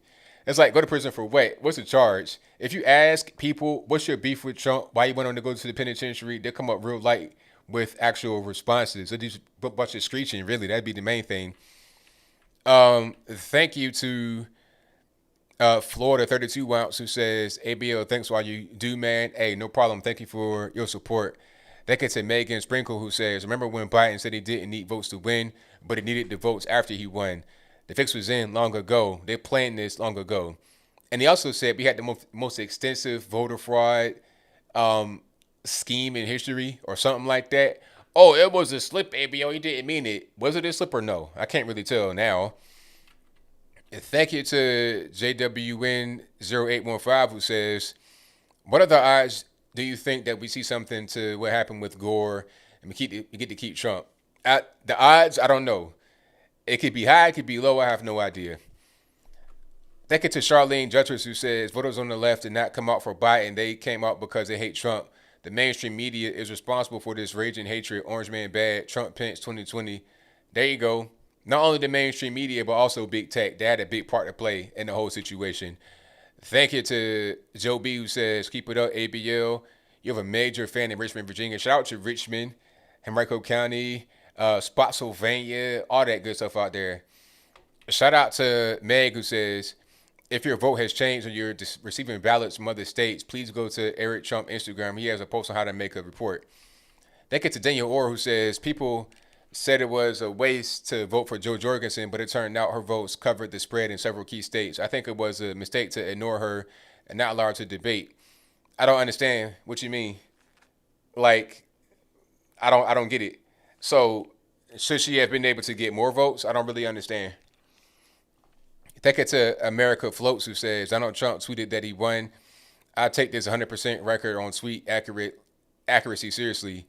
What he says does come to pass. This is far from over. Thank you to Stephen Nizek who says, we'll love to see Trump get his mess over with. Get the mess before the Supreme Court, not because I can't predict the justice's decision, but because I think that it will wake even more people up than Trump did in his first term. MAGA will go on. Thank you to Thomas Blakemore Jr. who says, how nice it would be if we can get to see if Trump supporters peacefully protest on the steps of the Senate. Good point. Thank you to Ryan Winter who says, Trump has broken the old record set by Obama in 2008, but somehow the most popular sitting president in history who won over people who had voted against him 4 years ago supposedly has received 4 million less votes than Joe Biden. Exactly. Makes no sense. So you mean to tell me the incumbent president wins with about 63 million votes, right? He gets 8 million more votes the next time as the incumbent, who almost never loses, wins Ohio by a large margin. And usually if you win Ohio, it's a wrap. And you're the incumbent. Has an incumbent ever won Ohio by that much or at all and then lost? How do you, the numbers don't add up. How does Joe Biden have 10 million more votes than Hillary Clinton in 2016? It doesn't make no sense. The math, the numbers don't add up. Regardless of whether you like Trump, hate Trump, unimportant. The numbers just don't make no sense. Thank you to Joey Venu says, Filipino here in California, the U.S. election affects every country.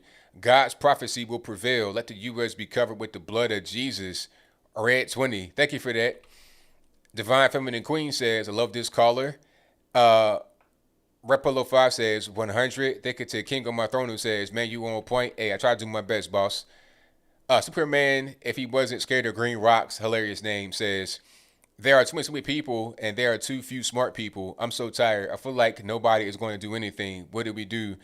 How do we keep our hopes up? I'm feeling disheartened. Don't feel disheartened because it's what they want. If you feel demoralized and defeated and disheartened, that's the whole point of what they want you to do over on the left. Just keep fighting forward because they're not going to stop. When they lost and got curb stomped in 2016, they ain't stopped. They kept on going, and they did whatever they wanted. And then here we are today. So we can't stop either. We got to keep on going. Do things above board, yes, but we can do what we can on our side and also discover their lies and their fraudulence and all that good stuff. We got to be the Crime Stoppers to prevent them from doing whatever they want to do to the American people. Thank you to Matt K67 who says, keep up the good work, ABL. Thank you for that. Or that's thank you for that. Thank you to Good Bad who says, energy equals power. Mike Lawrence says, Debbie Wasserman Schultz got reelected in Broward County, Florida. How can she legally be in office still? I had no idea she was still there. Is she still in office? Really? Wow. Thank you to Alan Thrifts who says, Judge Janine Perro was suspended from Fox tonight for wanting to expose voter fraud. Nippon says, I bought a 1776 t-shirt from your merch store. I should wear it on future calls. Lisa Pat, thank you for your donation. Justin Squire, thank you for your donation. Thank you to John Webb who says, have pity, I'm in Oregon. Oh, man, I'm so sorry to hear that. Thank you to Fisher and Chips who says, vote fraud ruling shifts Pennsylvania Senate, the New York Times, February 19, 1994. Read the article. Wow. Thank you to Leo Mazzina. Thank you to Aaron Franks who says, it's time to force Trump to concede, give up. No thanks, Aaron Franks. Thank you for your donation. I'll take your money. Thank you to JVS H-Town who says, Lionel Harris has video of Van Jones fake crying on CNN, happy about Biden winning, and now racism will end. His wife is white, and he praised Trump for his prison reform in December, saying it was historical. Yeah, Van Jones is a nut, though. I mean, he's all over the place. You want to be all up in the White House talking about Trump did good, all this and that, and now all of a sudden is Orange Man bad again. Which one is it, Van Jones? Pick a story and stick to it. How about that? Thank you to Ashley Lauren, who says, Breonna Taylor, Psalm 62:10. Thank you to Dove for Spirit for the keep it up emoji. Thank you to Lily for your donation. Thank you to, and she says, Biden and Harris already changed their Twitter and Facebook profiles. Imagine their embarrassment if it doesn't work in their favor. Oops. Exactly. Hector Roman, thank you for your donation. He says, ABL, this is not over. Trump will win this on goodness. Shout out my little guy Jordan, new to the Trump train here in Phoenix, Arizona. Shout out to y'all. Charlene S says, it's in the Supreme Court of Heaven, hanging there, everyone. Nothing is more powerful than God himself. I'm confident in his justice. He's a God of justice. Thank you to Hunter's Crack Dealer, hilarious name. G Kill Setup says, every time this call is busy, my first responder in New York and former psychological operations specialist, I have some insight and some things I'm noticing I'd like to share. Thank you to TA for your donation. Thank you to John Atkinson who says, keep it up. Thank you to Spec again for your donation. Thank you to Deborah Austin who says, did you watch Judicial Watch? It talked about Omar's harvesting and paying for ballots. I think Trump did sweep country. I believe he took all USA. Thank you to 7400 Group for your donation. Thank you to Steve RB240SX who says, the establishment will never let Trump or anyone like him in ever again. If Joe actually wins this, luckily we have a strong House and Senate footing. Thank you to Young DC for your donation. Thank you to Love Live Serve who says, the average leftist that buys into the system will get 1 degree, no job, 2 degrees, no job, 3 degrees, no job. Now they here learn to code. Exactly. Ryan Winter says, Mussolini, the guy who coined the term fascism, hold on, let me get back to where I was. Started as a socialist and became a national socialist. Exactly. Thank you to Curly McTell who says, Operation Scorecard, Hammer NSA program that would flip votes toward desired outcomes after a certain length of time. Lieutenant General McHenry, Bannon interview. Hazelwood says, I dislike how Democrats are saying, time for America to heal. Heal from what? Democrats incited the violence. Exactly. It's like, you're going to shoot me in my arm and be like, hey, man, you got to heal, man. You got to do something. It's like, you the one that did it. So how about you just stop, hurting people and causing the division? Then there'll be no need to actually heal. Nobody was hurt until you inflicted the wounds. Thank you to Brewer95 for your becoming a member of the ABL squad. Thank you to Goosey Lou for your donation. Thank you to Lewis from Spain who says, when COVID is gone, the next election excuse for mail-in ballots is gone, the Democrats will be complete the phrase. Good question. Thank you to Mark Orange who says, Owens Logan 2024 still making America great again. We see more black voices in the conservative alternative media. Keep up the great work, brother. Will do. Thank you to Sean Connor who says, let not your hearts be troubled. ABL and the conservative family are still here with our morals and values. Admiral Twitchy says, how did Trump do better in every category except for white men and loses badly? It doesn't make any sense. None whatsoever. You gain more than minority vote, 8 million more votes and lose. Really? Thank you to Luis Castillo for the thumbs up emoji. Thank you to John G for becoming a member of the ABL squad. Thank you to Sean Connor who says, we love you and your common sense conservatism. Thank you, Thank you. Thank you to Bear Bay 01 who says, I don't have much to say, so I donate every stream. Keep it the faith. Hashtag MAGA. Thank you. Thank you to Jay Justin, who says everyone needs to look up CISA. Trump was ready for this and created the agency in 2018. His counterattack is coming. Look up Thomas Wichter on YouTube. CC says, don't give up. Right is right. Trump is not going anywhere. Tristan Hallmark, thank you for your donation. Thank you to James Burlow, who says Biden has more dead voters than any in history. He also says if President Trump does not win, then we are a third world country. There are no rules. And Johnny the Whiz Kid says Candace Owens needs help with a lawsuit against fact checkers. I was hoping anyone here can help contribute to help her hire the best lawyers around. Alrighty. That is pretty much everybody on Super Chat. Thank y'all again for being here. I'll be live again coming up Wednesday. I'm here every Wednesday and Saturday night at 8 p.m. Eastern Standard Time. I'm here for quite a while doing my thing. And that'll be all I got for tonight. Thank you to the mods for doing a great job. Thank you, Bill from the Hills, Charles Hunter Jr., Killer Sushi, Dina Jones, I see you. Thank you, Dina. And shout out to everybody that's here helping me with the whole situation. True Helper, of course. You guys are fantastic. And thank you to Panther for your last minute donation who says, sad that Chicago determined the whole Illinois vote. It is. Same thing with Virginia, Fairfax County, but different story. I digress. And Zelchus Kingsword says, watch some documentaries on Mao's Cultural Revolution. The parallels are shocking. All right. That is all I got. Thank y'all for being here yet again. The best audience anywhere on the internet. But I got to go. Catch this show on audio only if you want it. The link for that will be in the box below. You can just search ABL Live in your preferred platform of choice, whether that be Apple iTunes, Google Play, Spotify, Stitcher, Anchor, whatever it is. Search for me there. I'll come right on up. This show will be available on Monday morning, and the Wednesday show will be available on Friday morning. All right, so that's pretty much all I got right now. So until next time, y'all be safe. I'm out, and peace.